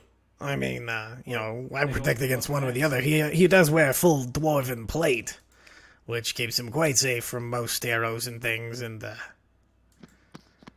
Well, he's got to eat, right? well, yeah, I mean, everyone has to eat, I assume. What's his food like? Is there any way? Do we have any connections that could help poison the king, or at least poison him long enough to give us an advantage of some kind? Well, here's the weird thing. I've poisoned him before, and nothing fucking happened. I poisoned him 5 times. What about giving him the shits? Oh, trust me. Like, The things that I gave him should have done many different things. One of them was including shitting himself to death. does he have food allergies? I mean, It doesn't have to be to death. We just need a distraction. No. Absolutely. We need him to like be caught unaware on a toilet seat so we can hit him with an arrow. Oh, yeah. What if instead of Make it having trip him, balls. what if instead of having him come out or us trying to poison his food or what if we just get a meeting with him, or maybe That's a terrible idea. what if the champion of the fighting pit Oh. were to get a meeting with him? I mean, with his band I of could do that, legendary and adventurers. he doesn't know I can shift change. He doesn't know I can shape change. He's only seen my orc form. which, He didn't see- well done, by the way. That's free. I never knew a droid who could transform into, other humanoids before. It's a nifty new trick we learned. Have to tell me the story sometime as, well, if we learn to tell stories after this, I mean. Well, it involved tripping balls. And can we try to make the king trip balls? I mean, we can try, I trip, have trip, the trippity perfect dippin', idea. trippin'. I have to you, been TJ. working on a potion. I have a better idea. Okay. Here's the ingredients to that orc fucking vision quest shit. Oh, I have no idea. Ooh. all right. All paper with it all written down? What? That'll incapacitate him. Yeah, for you a guys bit. forget Bloodscale has a small obsession with that shit going forward. Yeah, but didn't we get powers out of that? The last thing I want is a super-powered thing to snap back into reality after we've burned him. We just murdered the shit out of him like we did that guy you banished. Special. Yeah, but we don't know that. We have no idea why. Also, I'm pretty sure that you need the orcs around to go on that specific trip. I have no idea. Seems like we could be really rolling the dice with this one as well.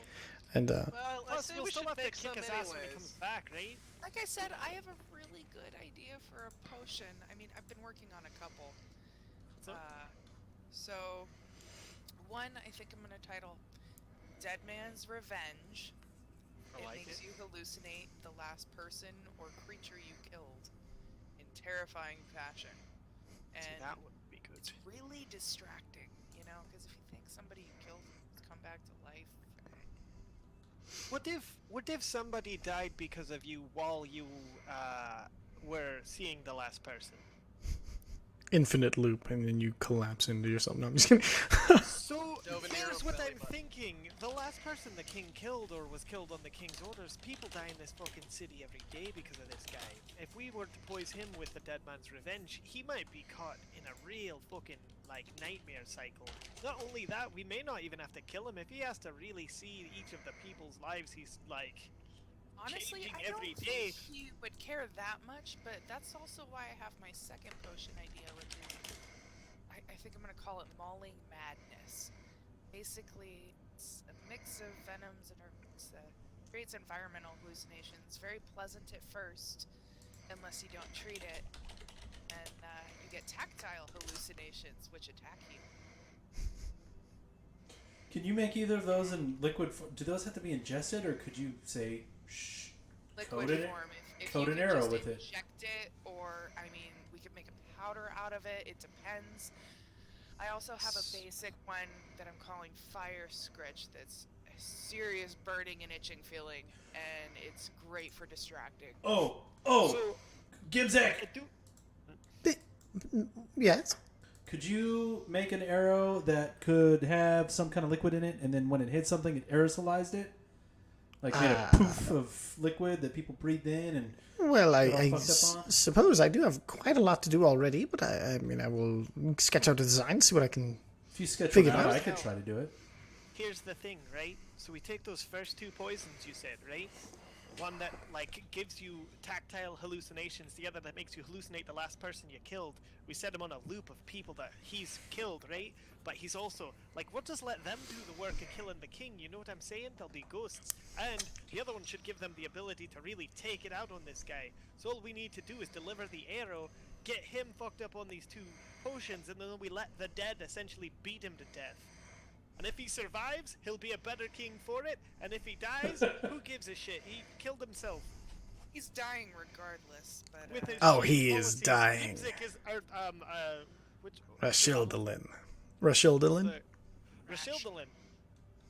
What do you think of that? He's resisted Oh, poisons before, hasn't he? He seems very resistant to him, but I do like the idea of the dead coming back to kill him because, I mean, basically that's what I'm doing. I am the revenge of the dead, and he will die. well, it has Now to be you're- very powerful to break through, you know, Is there a anything serious we? constitution. Yeah. Is there anything we can do to weaken his constitution? No, I mean, you can give him somehow exhaust him. I know that definitely helps with that. Like if we were able to, keep him up all night or something like that, would Like be it one make him thing. paranoid that there's an attempt on his life. What if we changed his form? I'm sorry, what? What if we changed his form? Polymorph? Oh What if we shit! polymorph him and then hit him I with a could fucking arrow? polymorph him. Well, then Oh. it'll just kill the thing you turn him into, and then he'll turn back into himself. Right, but the poison will have transferred. Will the poison have transferred by then? Do you think? Potentially.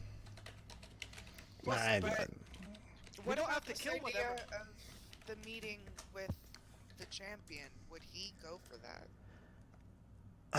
Well, I don't. Since he sent someone else to do the whole, show up thing, it would be kind of weird. What Is there if any he said place- I had abilities that I wanted to share, and I knew the location of the reincarnator? Ah, I don't know. I mean, if that's definitely one thing for sure. I don't know how he would react. I haven't been able to get the fucker out of his throne room. Is And he susceptible to flattery? actually, Only in the throne. A That- lone We go to hero the who's been looking for a worthy king to bestow their gifts on? listen, I don't know him well. Ever since he took power, the main interactions I have with him are him telling me to make sure people disappear, or to make sure that, or find things out for him. I haven't seen him leave the throne in 3 months. Do you think we could go to the throne room if we were to win the fights? I normally under a regular king, yeah, that would be part of the honors of winning and everything like that. But he plays by his own rules. He's hard to predict. That's what makes him so hard to fucking kill. Right, so, but at some point, right, the champion, even if we would meet with the fake king, correct? Is that right? Yeah. What if? Is there any way we can get the fake king to drop his disguise? Because if we drop his disguise, then we can demand to meet the real king, right? And that would lead us to the throne room, hopefully. What do you mean, like dispel the magic of his hat, and then just? Dispel the magic of the hat, expose the fact that the king's not there, and then demand to see the king. Bring your crowd, really hype them up, get everybody down there to like get you into the room. Or I could pretend to be a lot more powerful than I am with being extremely persuasive if I win the fight, and then I say I know the location of the reincarnator, and then point to the fake king and go, I want to talk to the real one. Well, if he's wearing, Not to talk. if I he's, want to meet someone worthy of my skill. Deadpool, what's the reincarnator? She reincarnated Feldrul. Why would the king want that? You guys don't know. Because they were already looking. They were looking. They were looking for whoever reincarnated him because of what they'd found out. You don't know why yet. Okay. But maybe Okay. if I point out that, like, I know that's a fake, and I want to meet the real king so that I can bestow gifts upon him. I think we do both, right? Like you call him out, and then you call him out no matter what, and then if we can get the spell to drop, then we'll do what we can. Rochelle- And, if it doesn't drop, then we just have a little more of a persuasion Uphill to slope. make with the audience. Rochelle, with our audience. Yeah. the disguise hat's the hat. Yeah. It's just a hat, right? Yeah. Like even if I don't see it, it's there. Right? Yeah. If I were to just grab it and remove I could make it, him totally invisible too. Well, that could definitely work. The only thing is, since it's illusion, you don't know exactly how tall the person is. So you'd have to do some.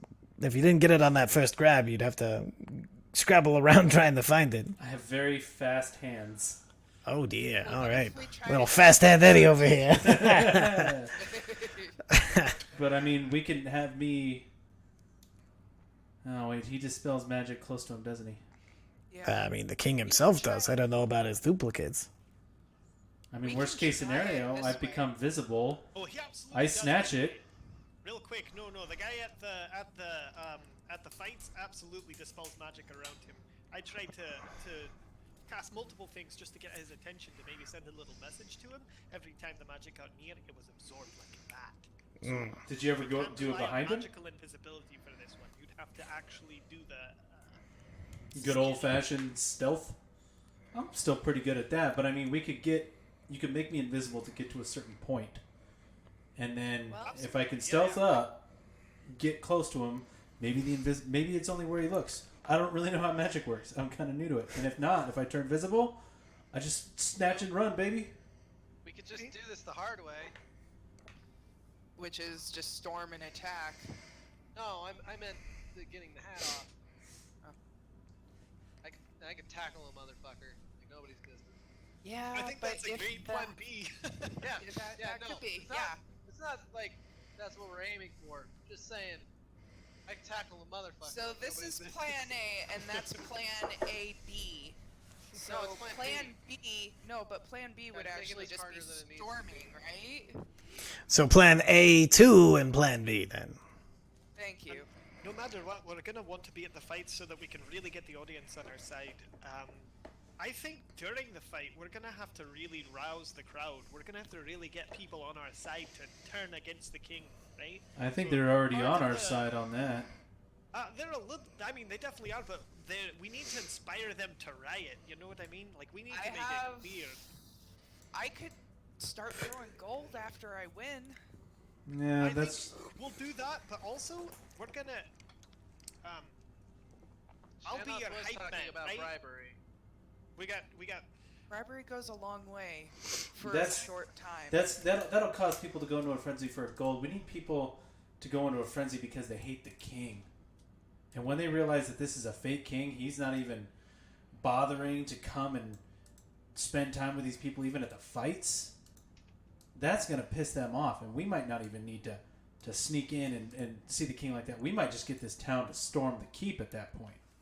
Fair. I was thinking more we try to find any and all mercenary bands that happen to be around here. Hire them. That would work. And the Golden Cleaver owe us a favor. They're days away, though. Well, say Are we they? try to amass as many people as we can, as quickly as we can, and then When's the tonight at the championship fight, Is it tonight? Do we tonight. have any way of pushing it off? The only delay would be if there was something that happened to one of the fighters during their regular, course of business. I mean, I guess we can make sure something happens to the other guy if that's what you're worried about. I mean, Kazakh Honor Thane has been kicking ass for way too long anyway, so maybe we could make sure something happens to that guy. I could give him some fire scritch. Every time you say that, it sounds like an STD, right? You know that, right? Got the old fire scritch. Oh God. You get that the right places, they're really gonna be. I'm going to lean over to Bloodskill. would- What's an STD? It's a thing you're not old enough for yet. So, okay. Yeah. Do you have any spies that could get the fire scritch into his armor? Well, you gotta make the stuff first. I mean, you even know, like, what all's involved in making fire scritch? Do you know? Right now, I have a vague idea. It's gonna take some experimenting. I can probably work with Helmata on it today. I really need to go talk to her and see what I can do. All right. Well, in that case, let's go and let's get started before we plan too far ahead, because plans and interaction with anything. So the first plan? What do you guys want to do today? What can I help with there? I got to go to the Tinkerer's Guild, get Ginzik's stuff. Perfect. And maybe a thing or two extra. All right, and I need to delay the fight. delay the fight. All right, I can help with that, I think. How does anyone have any way to contact the Golden Cleaver? Because that seems like a really great resource for us. That if we can, if possible to use, we should. But if we can't, we need to rule them out. pretty quickly, Don't they not like us? And besides, They don't like. just clearing out a couple of clearing out a couple of ants was what, 5,000 gold for that No, village. I- If we're No, Here- hold on. Did you see I fixed all that? I told you guys. That's right. well, I'm just saying we might not be able to afford their services. If it was 5,000 gold to kill a couple of ants, how much is it going to be to kill a king? Who said we're gonna have them kill a king? Participate in a coup. We'll just stand out the gates We and need make a more lot of people. noise. Yeah, we need more people to sow discord. So I looked around. Well, I can handle Rash. that. You know a few people that you can probably hire, right? Well, I mean, I have some contacts. Unfortunately, part of this stupid policy is making it hard for me to get any mercenaries to stay anywhere close because, let's face it, it's hard for anybody to hire them under the new rules and hard to find. I mean, I'm sure you found the ridiculous price hike on anything to stay in the city, but I'll see what I can do. I'll reach What out about to. within the city, like people that you know are disgruntled but don't want to get involved unless there's money in it for them. Well, as far as money's Other concerned. gladiators, other anything. Oh, let's see, other gladiators. Let me see. Well, I That know hobgoblin. Amdrin. You fought him. He's if it's a good fight, it's hard to convince him not to go. So he's somebody to consider. Who did you say? That hobgoblin that Bloodscale fought. The Hobgoblin. Oh, what the hell is Was his a name? slave, wasn't Malazar. Malazar. I don't know if he's a slave or not. They got a weird agreement, him and. Seemed like he was. He was not happy about it. Well, I mean, if you think he's not happy, easy peasy. We should be able to get him, no problem. Let's see, what other people have been fighting? I know there's been a lot of people wanting to take down the champion for quite a while, but unfortunately nobody's had the wherewithal to do so. I'll get my people on this. I know there's a few other people who've been getting close to taking him down, but probably disgruntled enough to the point where they think he might be cheating. I mean, I know there's Guldrig Frostbeard. He's one of the representative from my particular neck of the woods. Doesn't know about me particularly, but does know that he's a good dude. He's kind of like a scout stealth fighter. And then I know the church's got Ranry Strauchlin. He's quite the fellow who follows the all hammer. So would 200 to 300 gold help grease some palms? Are you kidding me? Yeah, that could help do the damn trick. Okay, So I hand it over to him. Oh, Get to it. I have another question. yeah. Going back to the mercenary bands, we wouldn't even really need to have them even in the city. Oh, you mean just like assault the gates? We don't even have to assault it. We just need a distraction, right? Well, yeah. You get 3 or 4 mercenary bands all camping, I don't know, 100 yards out from the gate in a semicircle. That's going to raise a lot of questions and concern and need a lot of guard presence to just be around there.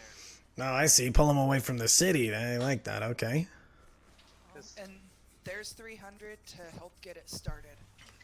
All right. This is something I can do and definitely work on.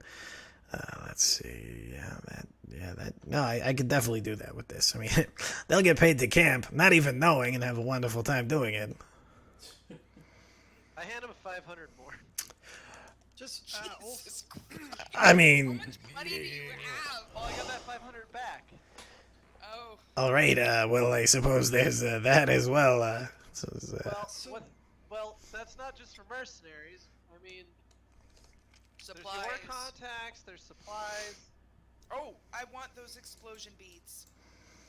Explosion beads. Yeah, the ones. What's his name wears in his beard? Oh, oyster lug. Pull it out. Does it have one? Oh shit! Careful with those things. They go off way too often for my taste. Oyster lug. Yeah, you can probably find him. I'm surprised he wasn't here today. Is he? Wait a minute. Is he in on this? Oh yeah. I mean, Why is he not here? I don't know. I was expecting him to show up today. I told him kind of. Oh shit! Send him are a we already message. compromised? I don't think so. I mean, I don't know. I haven't. Hey, literally, it's been it's like 10 o'clock. Is Asnina here? Yes, as Nina is, as you look over for her, you see she's headed. She's in the open door to the forge, helping her husband out. I'm trying to wave her over. Well, she kind of. It takes her a second to get her attention, and then she eventually looks up and kind of makes her way back out. While you guys are at this, like I said, I want like a sack full of those explosion beads, and I'm going Alright. to go talk to Helmata and see what I can do with the potions. Yeah. And we'll meet back here. Well, I'll meet back here with you guys at before dark. All right. Then as Nina comes over, she's like, "I know what you want." What was this bead you gave me? Well, that's explosives. You You also gave me an explosive, like Oh. for the arena fight. Oh, that. No, that's a bead of force. Got any more? No, that's the only one. Okay, tried. I just thought if things went really south and you ended up having to, heal up or do something to them while they're at, that'd be kind of, She was the one in the mine, right? yeah, Yeah. mistress of the mines. It's what we like.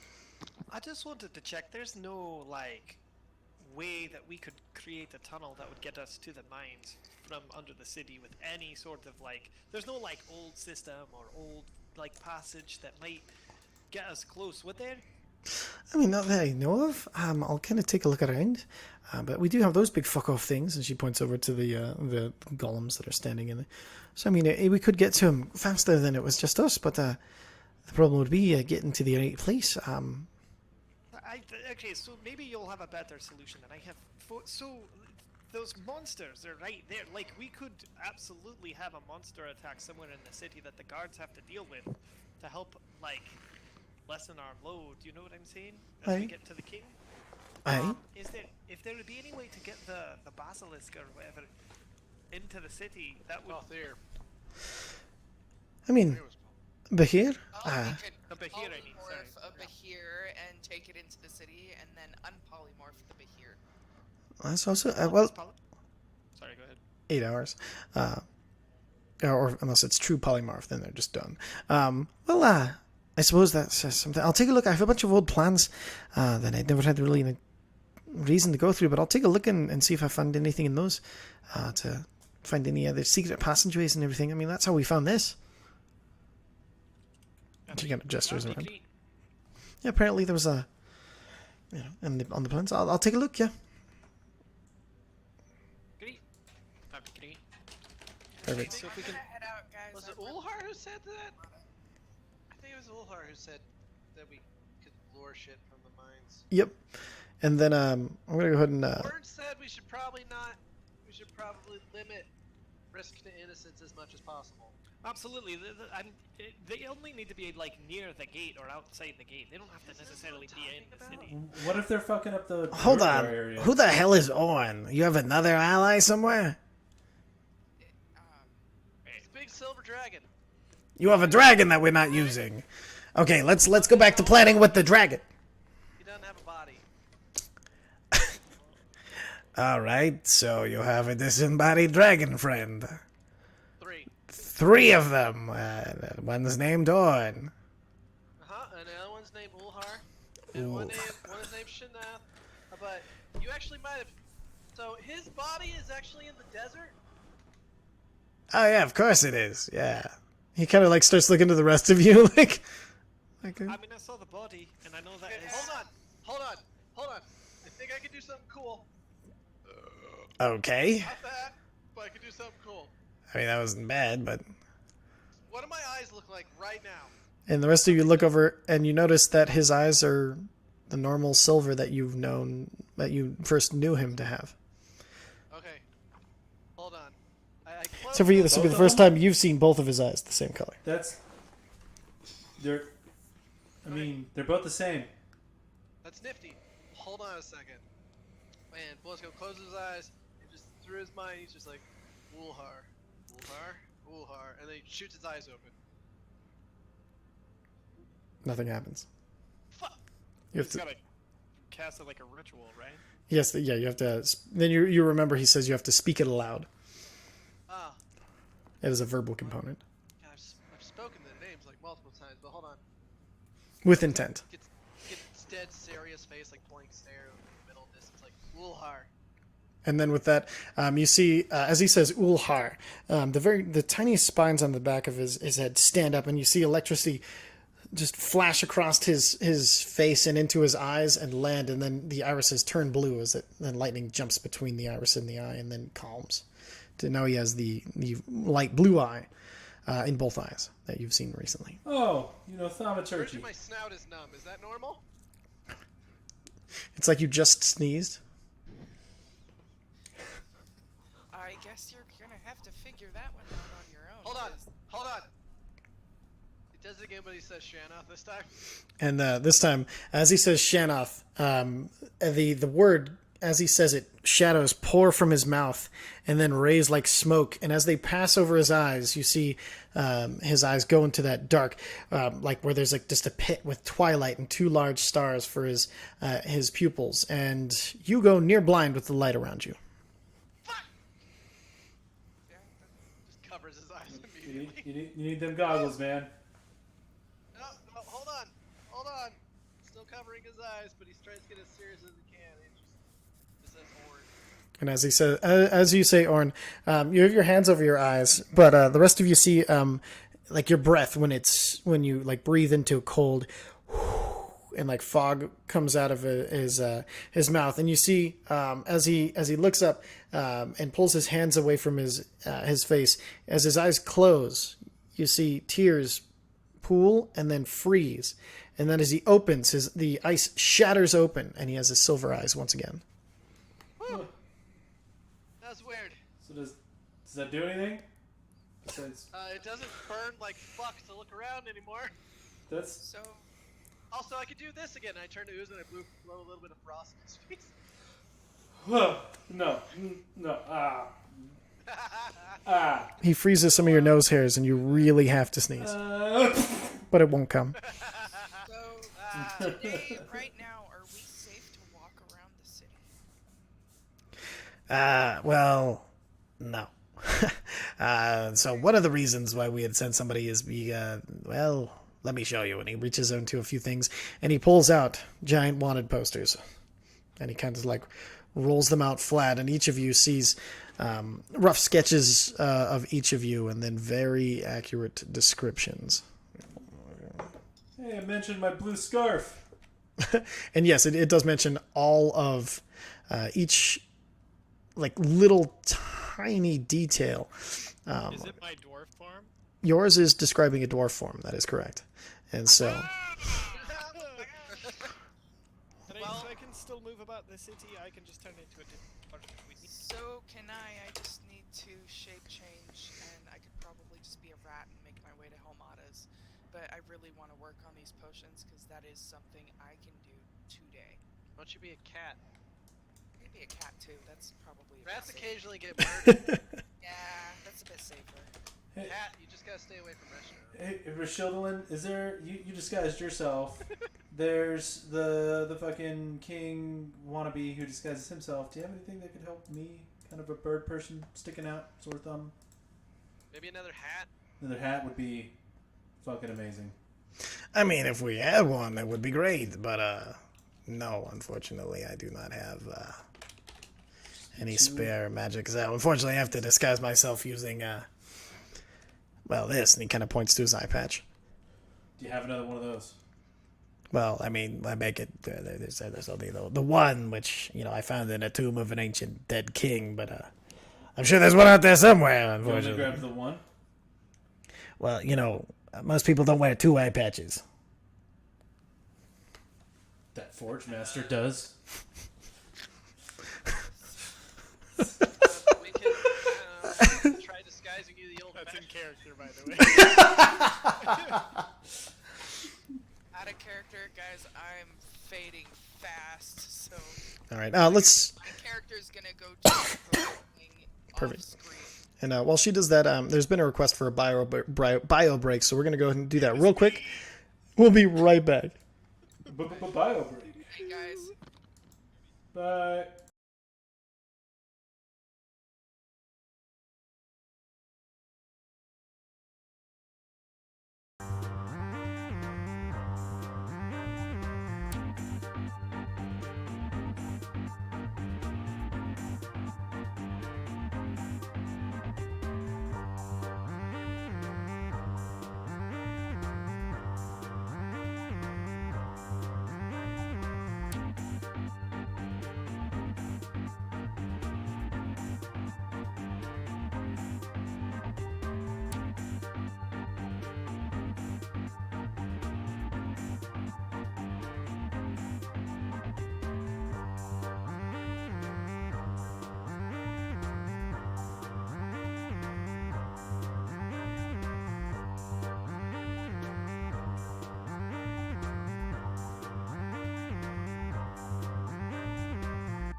And we're back.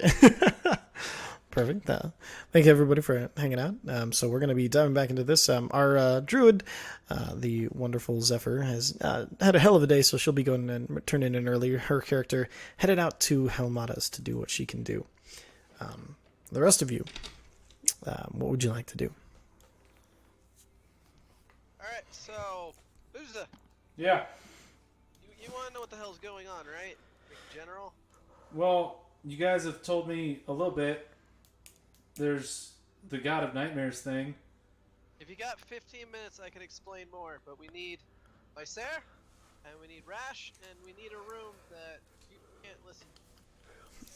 Okay, yeah, and you look around, and a lot of the doors that you came out of are still there, and you notice, and as you're looking around, there are many magical doors around this place, and you see, like, as the forge came into being, you see there are, like, kind of, like, mats on the floor, and then, other doors where you get the idea that other people are in and sleeping, and the magical doors is, there are quite a few, and Rachel Lindley goes like, well, any of these, they serve as their own pocket dimension, so, hard to overhear something that's not on the same plane of existence, am I right? I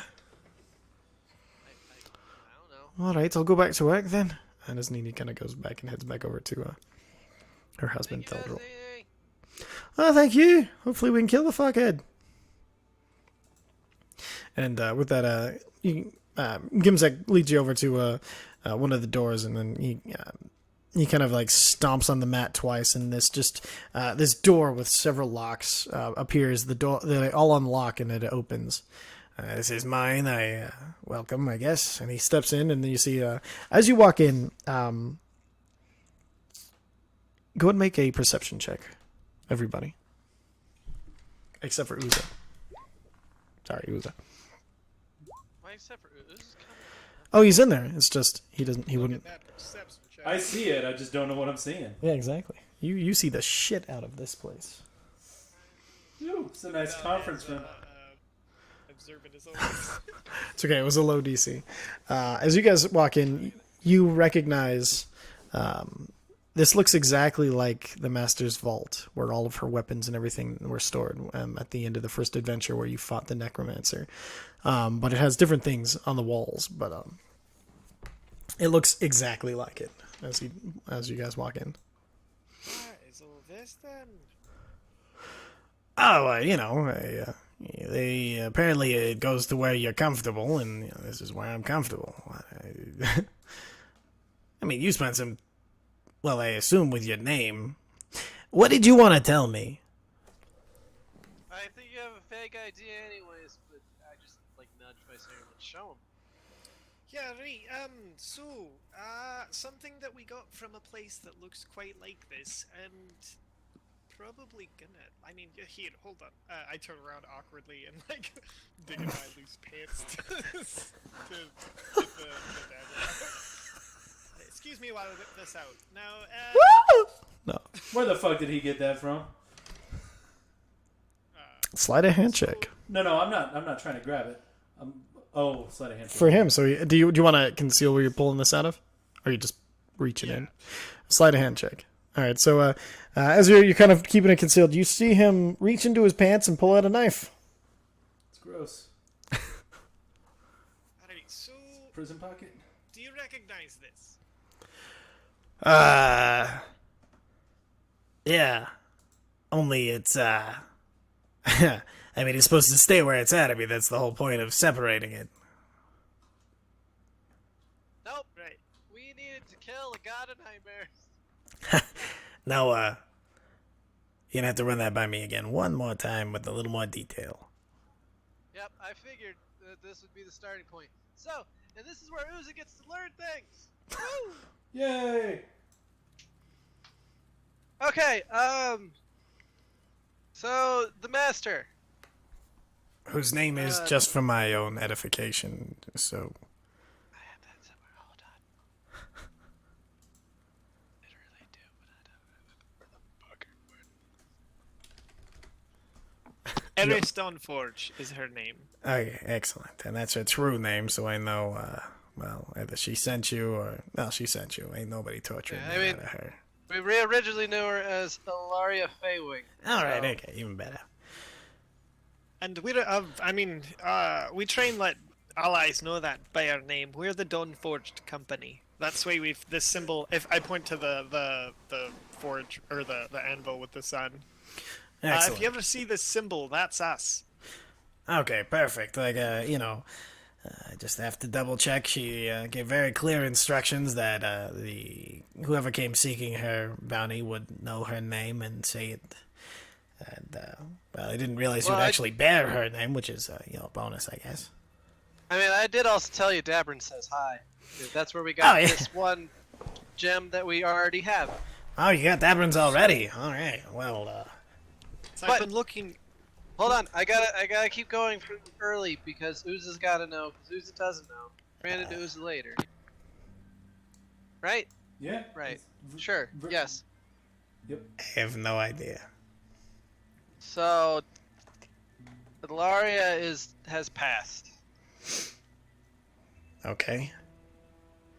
And Phobator is to blame for that, All right. and he is amassing power. Okay. Well, I guess you really do need to kill the god of nightmares then. Now, how did she die? My brain is not the best. I feel like Viser would remember this. You do. Ty, can I just have you perform Viser telling him what happened? not only for our Expediency's sake, yeah, sure. For expediency, so that we get a refresher, and for our audience at home. Sure. So she died in her sleep while we were training under her. I cannot do the fucking accent that you do. I don't know why. Pretty good. I don't either. I don't know why, but she died in her sleep when we were training with her. We didn't know why until afterwards we'd found that she'd been killed by a necromancer who was apparently another one of her students that came back. But after we defeated him and defended what was in the vault, including this, and Vicer holds up the dagger. She visited us in our dreams, and apparently, since she'd been killed between worlds, she said, so she had very limited access to come back and interact with us before she'd finished crossing over. So she said we are to seek out 3 of her former students, both you, well, of course, you and Dabrin, and then a dwarf named Freylin, apparently a dwarf female. But she gave us descriptions. We talked to Yeltsin Korsic, and he helped us give us a general idea of where they were at. And apparently, Eris said she had separated it so that way no one could abuse it. And if they stole it from her, they'd be of no use to them. But it's time to put the dagger back together, because apparently, Phobator rests in the realm between reality and, well, dreams. Apparently, he's in a weird in-between pocket space dimension that is only now come into existence through some strange arcanery, and so we need to be able to get to there, but there are no portal spells that we know of, or that she know of, that can get us there, because you have to have an anchor for a portal to attach to. So she told us to do that, and that's why we originally started out to come here, but then this place was too fucked up for us to ignore. Honestly, that's it. Like, we want to do our best. We want to really, we're heroes, damn it. We're heroes first. This is our main quest. Rule 1, help those you can help. Rule 2, get paid if you can. Fair enough. I do have more lore for Uza, however. Hit him. I'm listening. If everybody's okay with that. Definitely. I could, Sure. Okay, so along the way to here, we had a monk friend. He's currently back at the school, training some children in Samarikokra, and we found Alcaeus up this mountain that was filled with flying snakes. I love They're that actually guy. kind of cute. And we had an elf friend, kind of friend. Not I don't. Absolutely like a him. friend. My bit. I liked him. I thought he was great. Okay, that's good because You rubbed me Ally. the wrong way, but that's fine. He tried to race me up that mountain. It ended poorly for him because I just jumped. It's cool. But we found him. Alcaeus is back at the school. He's effectively the new master now. That seems appropriate.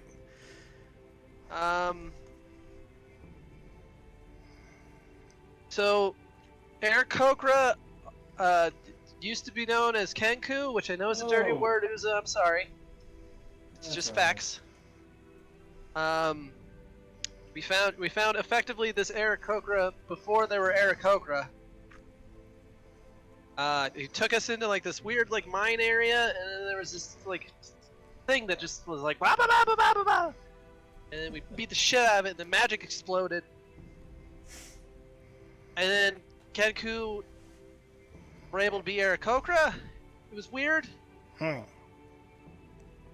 but I mean that seems to be a very good thing because look, free will. Yeah, and these are pretty nice too. Stretch out the wings. Also, you can like talk and shit. Yeah, I don't have to do the you can talk and shit thing anymore. And he does it exactly back to you in your own voice. Okay, that's creepy. There's like a succubus and an incubus, or just the succubus. I forget. But they don't like us. And they fucked up the place where Davern was performing. We helped yeah. rebuild that. A lodge. Yeah. Yeah, we have our cleric friend that we met around that time. It was apparently more of a badass than I thought. Jesus. We then had to cross a desert. A And that's where we Windscar met a desert. bunch. Yeah, and that's where we met a bunch of orcs. The orcs of the desert scar. See, he knows. And we took some drugs with Good them. drugs. Yeah, I have the recipe for it, and I kind of really want some. Don't ask why. But we went on this weird vision quest, and we were all like orcs. And That I was shooting like plague out of my fingers. It was an odd mix of vision quest, time travel, and reality bending that we're still not sure the consequences of. The biggest one we noticed was there was a dragon skeleton on the way in, and then when we left, it wasn't there anymore. So that's a thing that happened. But a big fuck off scale from it is actually built into my axe, which you could actually probably tell if you look at it, right? Well, Oh, look at somehow. Also, we that big fuck off dragon is in my head now. And we also saved the Rose Knight. I don't know. Is the Rose Knight anything? Do you recognize the Rose Knight? Is that familiar terminology? Wait, that I mean, I've only known it Patrick? because of the pyramid out there. Yeah, I've had to cross yeah, the that's desert a when few we times went. on business, but you actually went in that fucking place. Yeah, it turns out it's like this whole the pyramid to the god of beauty, I think. Well, that was our best guess anyway. And yeah, You we still went that in weird there. heart thing? Yeah, oh yeah, I have this. Oh gosh, yes. I'm also holding on to, tell anyone, a heart from either the Rose Knight or the God of Beauty. I'm not quite sure whose it is, but roses grow out of it. Trying to figure out. And as you say, you do feel the gentle heartbeat on top of yours. I just show him it real quick. As you go to pull it out, the roots are all the way into your chest. Oh fuck! Oh, Oh fuck! What? That's But that's not what I that- wanted to happen. The roots are a shimmering gold, and Fuck! the flower is now almost completely surrounding the heart, only the very top of it showing, and it actually is a warm feeling and doesn't hurt when you pull on it, but it is anchored over your Oh, heart. hey, wait, So Vice this is new. This is Hold on, stop panicking. I'm trying. I'm learning. on. No, I can't look at it. I can't look You at got it. that really cool I just sword, Put my right? wing up between. Yeah, I pull out I grab my sword off my waist and light it. Jesus Christ. Perfect. Do I notice the sword looks cooler? Yes, yeah, it looks now gold instead of red. It's a very obvious change. It did not look as cool last time you used it. And Very true. No, that's the thing that I've been running into lately, actually, that I wanted to talk about. I don't know if anyone's noticed, but I kind of change a lot now. Like, when I'm not paying attention, like, my hair doesn't look like this normally. This is just me now. This used to be an illusion of me, by the way. My skin was worse. My eyes were, like, more tired. My hair was a different color. And then, like, one day, like, I was like, oh, I'll cast an illusion. Pray about it. Yeah, and then the one day I woke up and I just look like this now. So that's, Okay. And Okay, as you but- ignite the blade, you Ah. feel, you see the heart and the rose absorb into you and travel down your arm, and then they come out your hand and wrist and wrap, and you see the one of the roses at the very center of it. It opens and the heart is there in the sword as the blade extends. What is going on in here? I don't Okay, know. hold on. Stop. Everybody stop panicking for like 2 seconds. I'm Just trying. breathe. Breathe. Trying. No, just say your thing. I'm just Okay. gonna freak out and listen at the same time. So here's the thing. Mm-hmm. That made you look exactly how you wanted to look. Yeah. Very Did it true. make you feel any better? Felt warm. Felt, I mean, it's nice to, like, I've had dreams where I talked to the goddess, or I did the Rose Knight at the very least, like, thank you for saving my champion, that sort of stuff. Have any of those dreams been bad?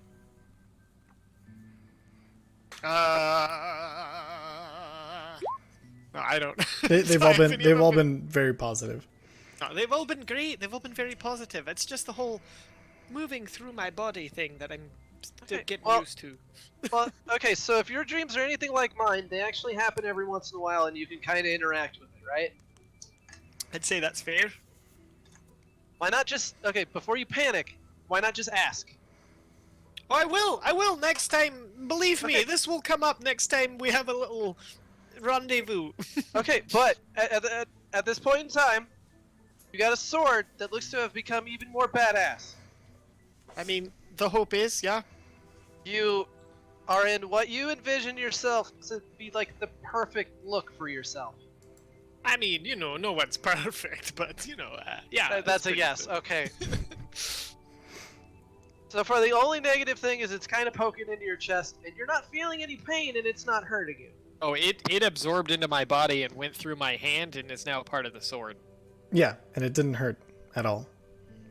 So wait, no, it's in the sword because I thought it was like in the roots in the chest. So the roots in the chest, that as he ignited the sword, the flower and heart absorbed into his chest, and then the golden roots grew across his body, down his arm, and into the sword. And in the center of the sword, where it looks like Okay. a ship, like a map compass, like then it congealed there in the center of that, and is sitting there.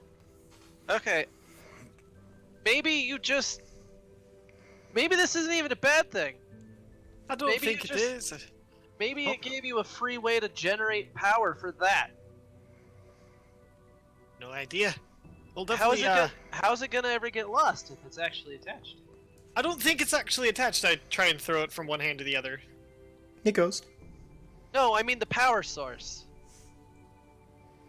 I don't know. I have no idea. All I'm Listen, saying is anyway- right now, focus on the positive, because that seems very positive. I'm not, like, I don't think it's negative or anything. I'm just freaked out by how often things happen around me that are just, like, incidental, pretty good, so who's complaining? But, like, what the Oh, fuck was so that? now we're My- freaking my out. ex- Now we're my freaking out. ex- Now it's not normal. Oh no, Okay, no, Uza, Uza, Uza, it's all Uza. fucking normal. This is just what adventurers do. But now that's the I fucking grab line. Uza and I put him in a hug. Uza, You this is know- what happens to adventurers. That was we would never lie to you about that. I'm just like, I just wanted everyone to know what's been going on with me, the fact that it's a bit odd, and that I keep changing shape. I thought that made me What? Why did relevant. you get to I freak grabbed out? Uza I and I couldn't just freak put him in a hug. out. I'm yelling this presumably into the chest of blood scale. You guys I have a was lot just- of problems. I'm not even done with the dump yet of the lore. Oh God! Oh, yeah. All right. Sorry, I didn't mean to sidetrack you. This whole thing, I didn't okay. plan on this. Hold on Okay. one second. Gimzek, You see him. You mean Rashildalin? Rashildalin. God damn it, such a good Damn goblin it, name. Ty. You see Rashildalin snap his. You see him like kind of snap one of his fingers, and like all of a sudden you can see like 3 different rings. He turns one, and then over on it, and then you see him adjust something on it, and then there's just this burst of energy, and calm emotions is cast on you, Uza. I fucking hate that spell, Ty. You can either take it or make the saving throw. I'm gonna go for the saving throw. Perfect. I'm calm. Why did you do that? I told you I can't be trusted. All right, so make a charisma saving throw. Gribble. Hey. Right. And so as you feel this calming effect wash over you, all of a sudden you're like, no, I want to stab it. No, you don't tell me to calm down. You all need to calm down. You need to free calm. I am calm. Uza, I am calm. Let me finish the story. I am too. I will stop interrupting.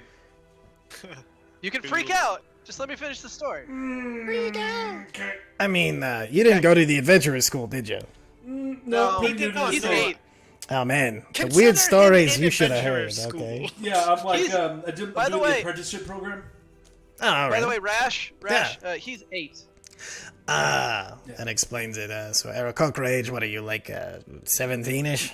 Yeah, about, but I've only been an Aarakocra for like 6 months.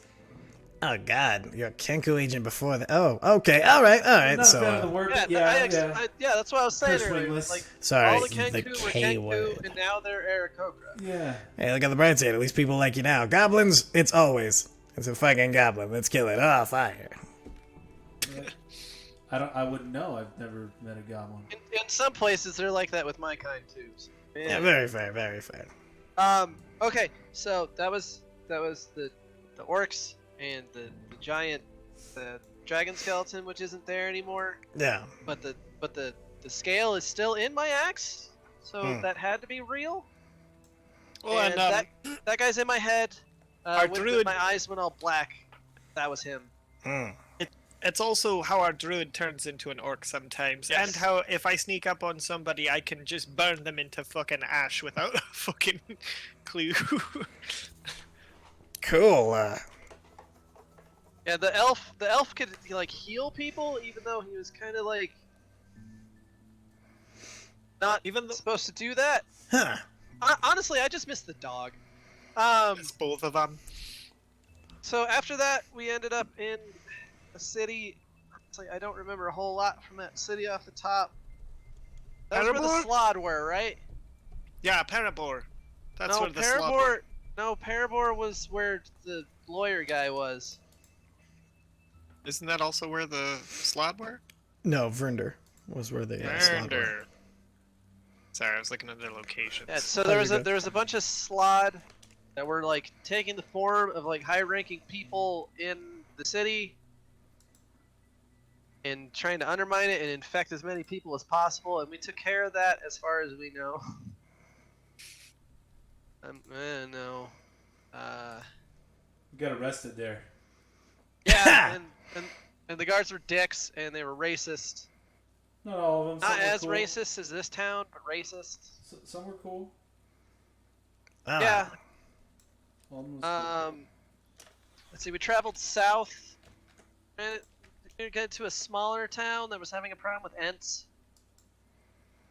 Ents. And then How do you have problems with ents? Well, they were trying to kill this evil, like, black tree of bad memories, maybe nightmares, probably nightmares, that turned out to be a kid. I was getting to that. Sorry, I didn't mean to cut you off. That's It's okay. okay. You know this part of the story, so that's okay. I can help now. But yeah, so we got there. We found out there was a problem with the Ints. We went and talked to the Ints because I mean they're trees, but they know what they're doing. So our druid talked to the Ints, found out that there was just some weird evil crap, and that they were trying to eradicate it, but it was mostly in the town. And then they kind of stopped attacking the town, and they attacked a mercenary camp. Well, it's weird.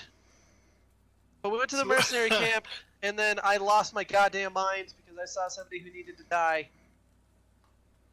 Turned out he was a demon, so I mean that helps. I Yeah, mean, see, this is the thing. You've actually, sorry, not to interrupt too quickly, but Did I miss the something? main reason we're telling you about all of this is because Phobator is somehow connected to most of this, right? So, with the entire was- time we've been traveling through these places, we've actually been following some cultists of Phobator. That we first saw them in the Windscar Desert around the pyramid, and they were the ones. They were actually casting a spell to bring two boys into this other realm, right? Yeah, it was crazy. It turns out they were dragons. That was also unexpected. We were able to save one and the mother, and they've. You saved two. No, the first. Sorry, I just. I'll get There was to the 3 second total. Yeah, no, but they're working on reuniting them. The third child, That reminds me.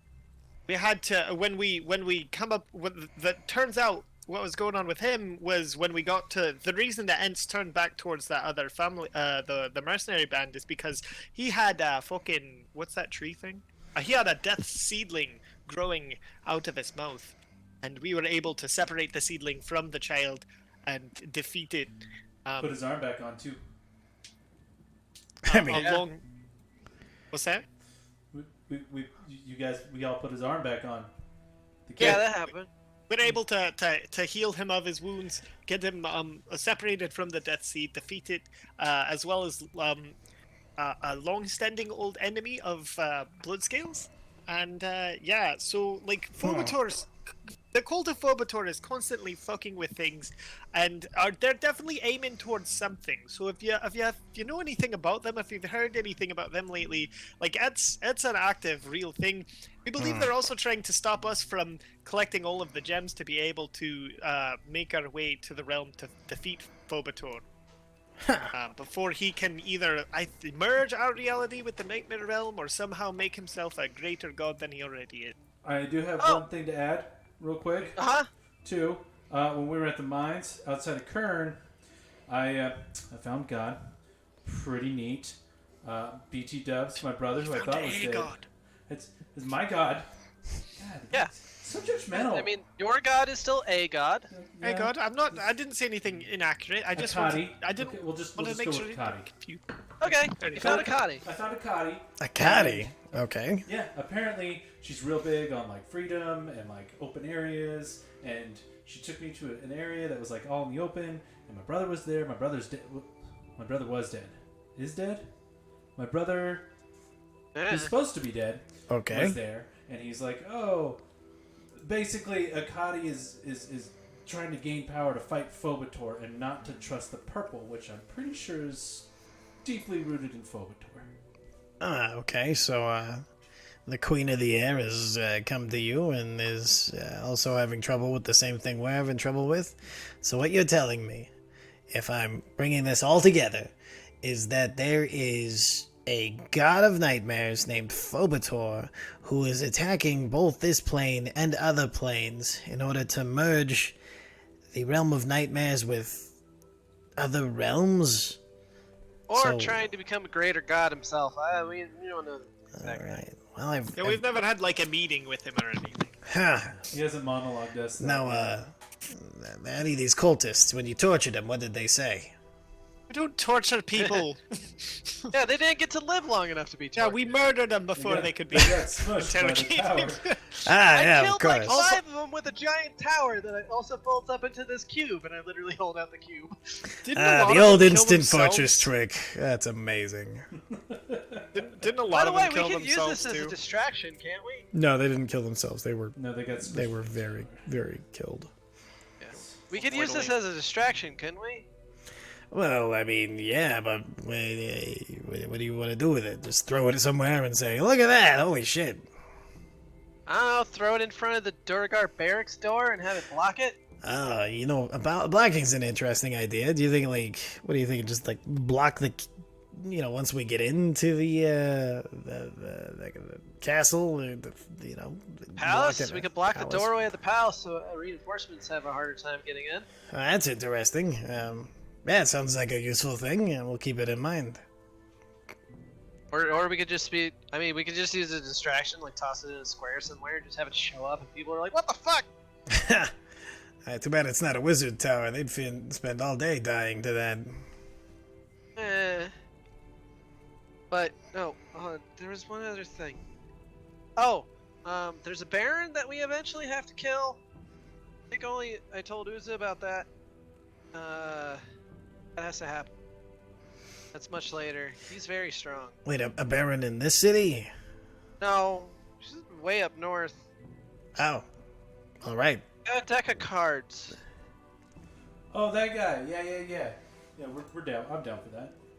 Got a very, and while Bloodskill is saying this, he's now just staring off into space. He's got a very powerful deck of cards. Wait, you're not. Focus. Moon. What? Sorry. Oh, right then. He does that sometimes. Well, I mean, it happens to, well, him, I guess. Oh, and eventually we have to go kill, like, a demon? Devil. Zephyr's Devil. dad? Yeah. Stepdad. Okay. Sylvester's dad, stepdad, gotta kill. So you need to go into hell, so you need to kill a god and the devil. Yeah, but we got a god on our side, so it shouldn't be that hard, right? Well, here's the thing.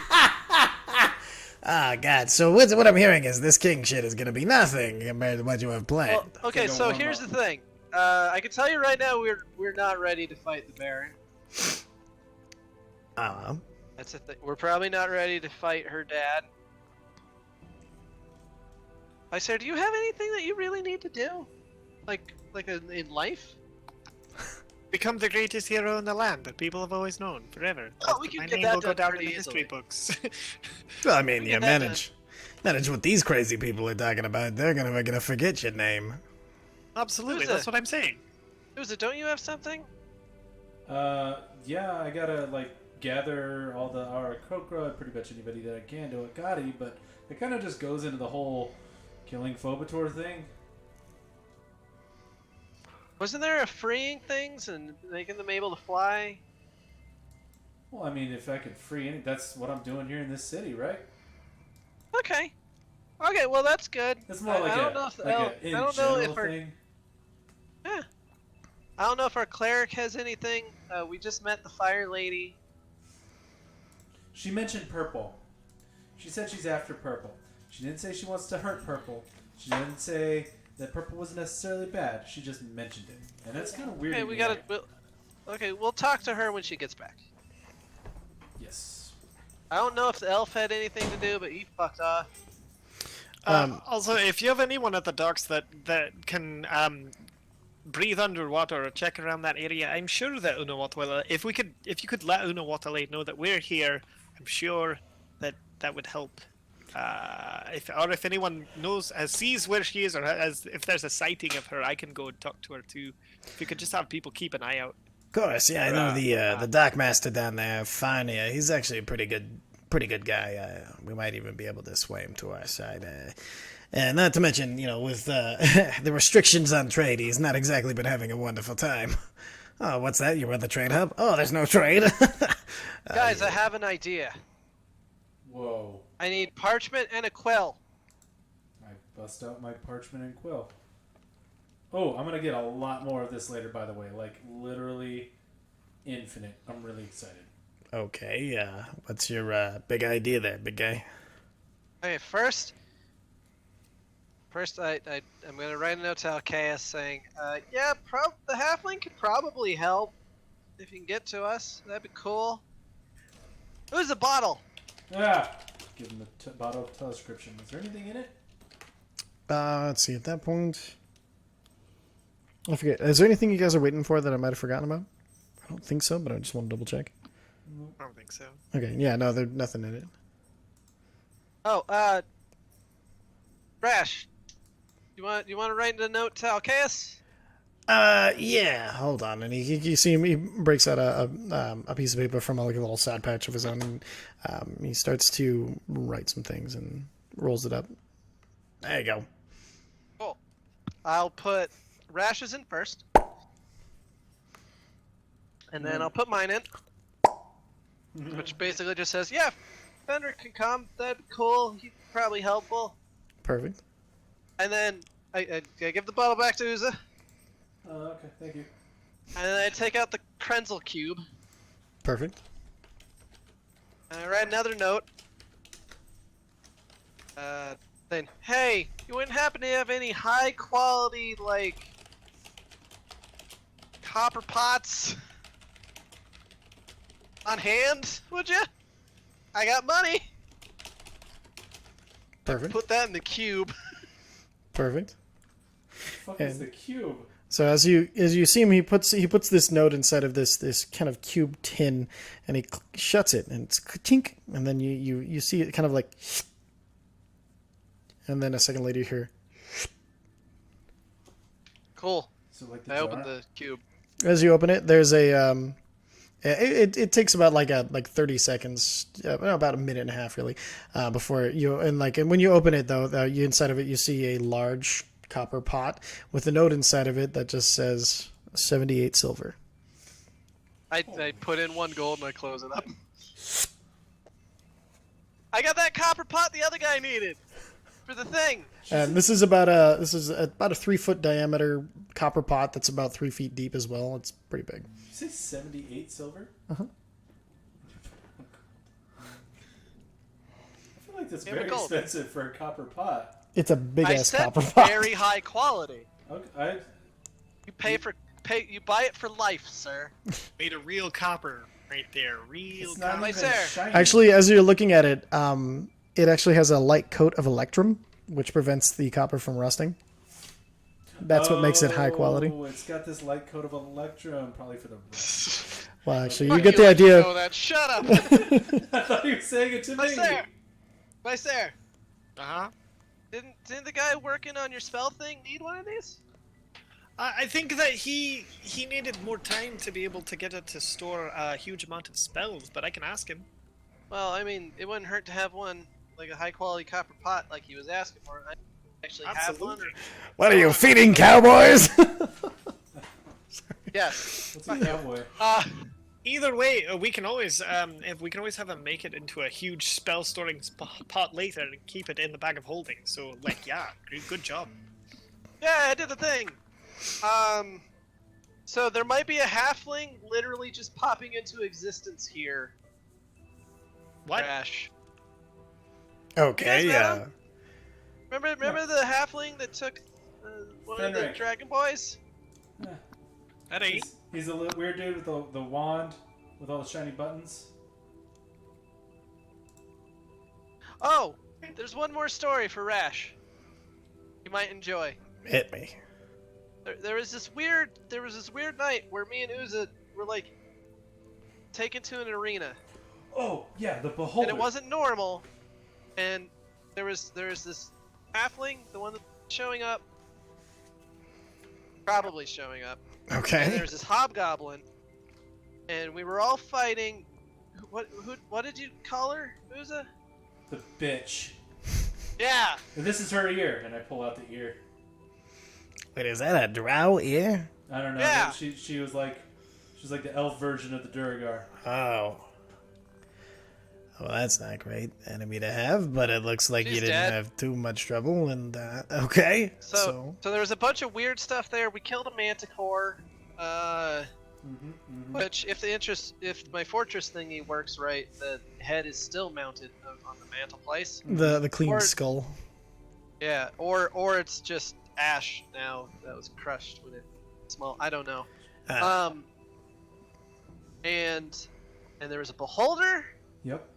Killed But that. the beholder came after we killed the lady, and I was trying to get the lady to calm down, but she was really mad at the halfling guy about a wand, and she kept fucking hitting me. She kept fucking hitting Uza, and I was just like, we could talk. What the fuck? She was spawning demons, like yellow demons too. Remember, I couldn't shoot it because it was all like. Fucking I don't. demon. I was slicing at things at the time. That's I right. don't You know. were doing with the water things. There was a lot of spiders. But after we killed Don't the forget lady, the hobgoblin. sorry, I said Hobby. the hobgoblin.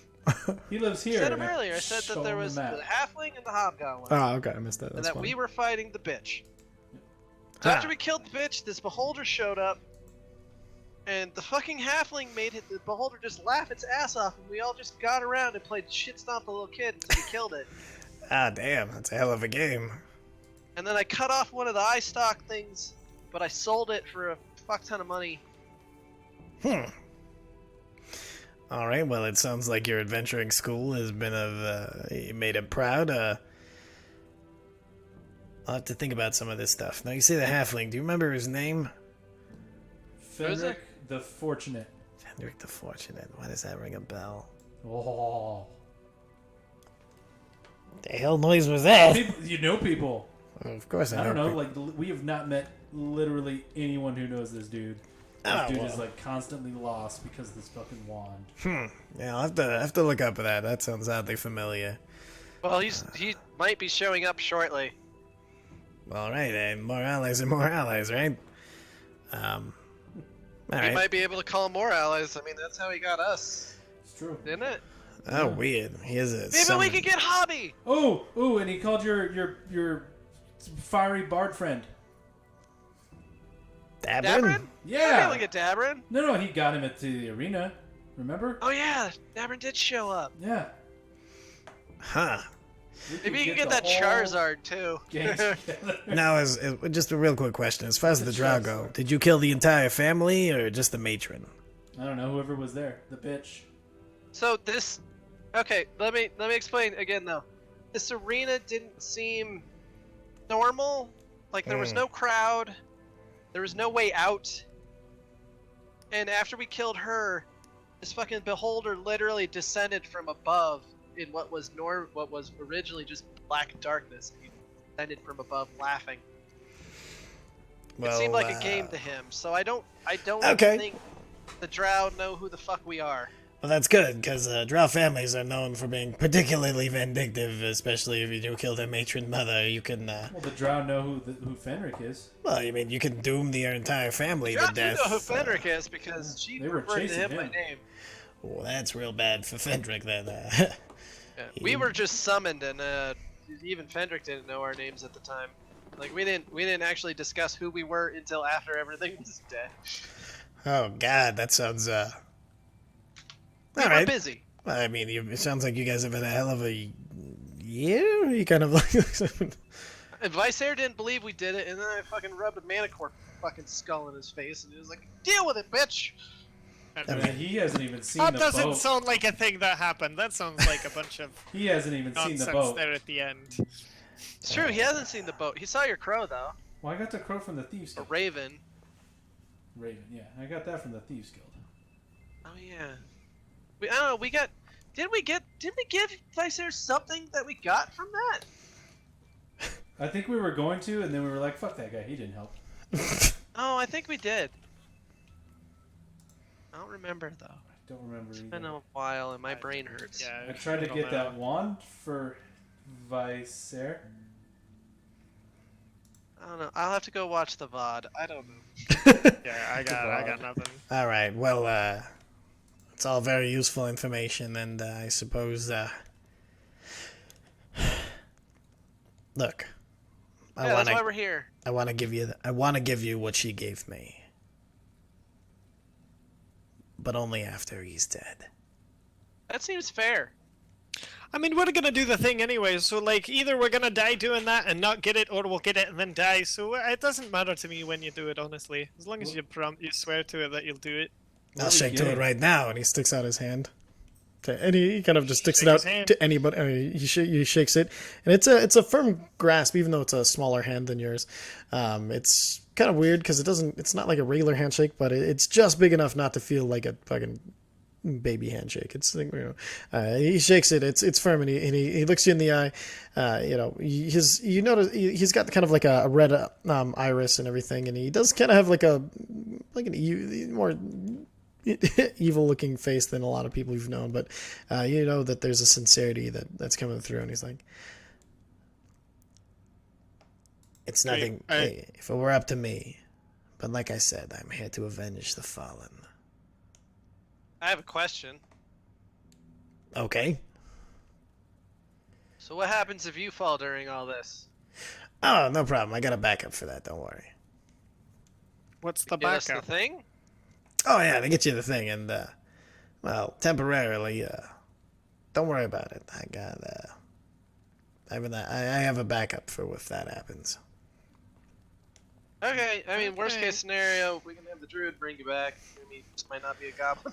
Oh, that'd be so fucking nice. Yeah, tell her to bring me back is like, I don't know. She doesn't have a choice. Yeah, it's sort of a roll of the dice. Damn. All right. And on that lovely note, we'll go and end this episode. It's okay, Dad. It's okay, Dad. All right. Oh God, why are we ending on this note?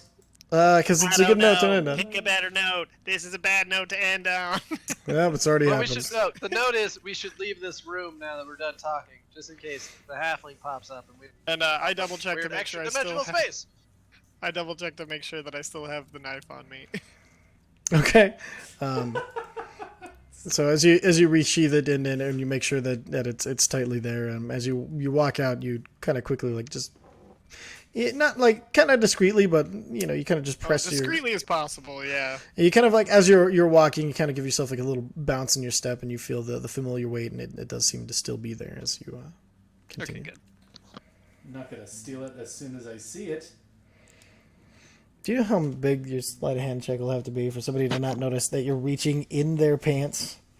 I will also before we leave the room, I will also literally turn to Uza and be like, no, that's important. No, What? I know. Look, I know you, man. We'll It's- get you turn other around. shinies. Look, I turn look, around to him and was like, seriously, no, just this one time. I'll help you get whatever else you want. You know I will. Look, I'm not gonna fucking take it. Nobody straps a dagger next to their dick just because it's valuable. That's like Exactly. uber valuable. I'm not gonna fucking take it. I just thought it was really weird that you just started reaching for your dick in the middle of a meeting with a goblin. I got a little weirded out. And then, Vicer, as you unignite your blade, the gold veins go back up into your arm, and the heart doesn't hurt, but goes back to its original spot. But it's like halfway into his chest. Fucking weird. I don't like this. So, I'm leaving this so room. like, I have a heart on top of my heart that's exposed with golden fucking veins going into it? Yes, and most of a row's grown over it with only the top of it showing. That's so fucking weird. All right, let's leave this room in case Fenric shows up. Good call. Perfect. Now, as I'm you not going to work today. Asini's here. yeah, as you you step out, that you hear the Oh, here you go. I just hand the bottle to Bloodscale. and as you open it, he kind of looks in. You look in and say, he's on it. It just says he's on his way. And he said, hold this out. And then in that you see there's these arcane words that you can't quite read at the bottom of the page. Sure, I can't read it. Can I read? I'm kidding. With the eyes you currently have now. Cool. I wouldn't even think to change it. Alright, but yeah, you get the idea that Vicer probably could. Wait, sir, can you read this? Wait, let's get out of the room first. Well, let's go outside real quick and then I'll tell you. Perfect. Then you guys exit the room, and it kind of closes. And as it closes, the locks, which you can't figure out exactly why they're there, just behind you, and then the door down into the map. Nifty. How do we, give me a look. I look at the thing. Perfect. And looking at the bottom of it, you can. Like at first you can't read it, but then go and make an Arcana check Yay! An Arcana check. with advantage because this. Twink. Perfect, easy enough. So as you're reading it, the at first it looks like nonsense, and then like the lines and everything start to shift and fall into place, and all of a sudden it just reads, and it just to you it says, "Say Fendrick, come here," 3 times. Okay, it says, "Say Fendrick, come here, say Fendrick, come here," and the last little bit here says, "Say Fendrick, come here." You guys, as he's saying, "Oh, it says," and then and then lastly, and then again, and so you guys just hear this utter weird nonsense coming out of. Have a stroke? Do you smell toast? What? No, you just have to save Fendrick. Fendrick. What about almonds? And then as you guys before you can say another word, you hear this, Ah! and then around you see Fendrick appear right next to you, looking as frayed as always. Oh yes, this is. I don't. Hi, you're safe. Oh, hi. For now. I've heard. Did I just save you? Did you save? Did you save me? I saved. I'm come here to save you. I find it rather insulting that you think that. Well, no, it's not. Why does this say That's how we Fendrick? met. No. Say. S-A-Y. This thing never works, Craig. He kind of like shakes his little wand.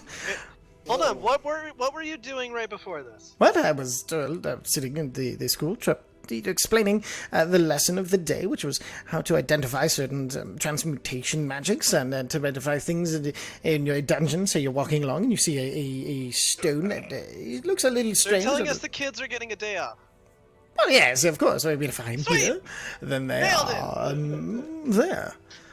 A couple days. It's gonna be a while. We're killing a king, and it's my understanding that this takes time. Well, what? Yeah. And that's where we'll end. Russian will fill you in. Okay, we gotta do the Lord Up all over again. Oh, Fuck that. All right. Any last thoughts for the nice people? No, we do when Taz gets back. Oh my god. All right. Oh man. Oh man. All right, that's The Cliff Notes / Uza version. There you go. All right. Night, everybody. Bye.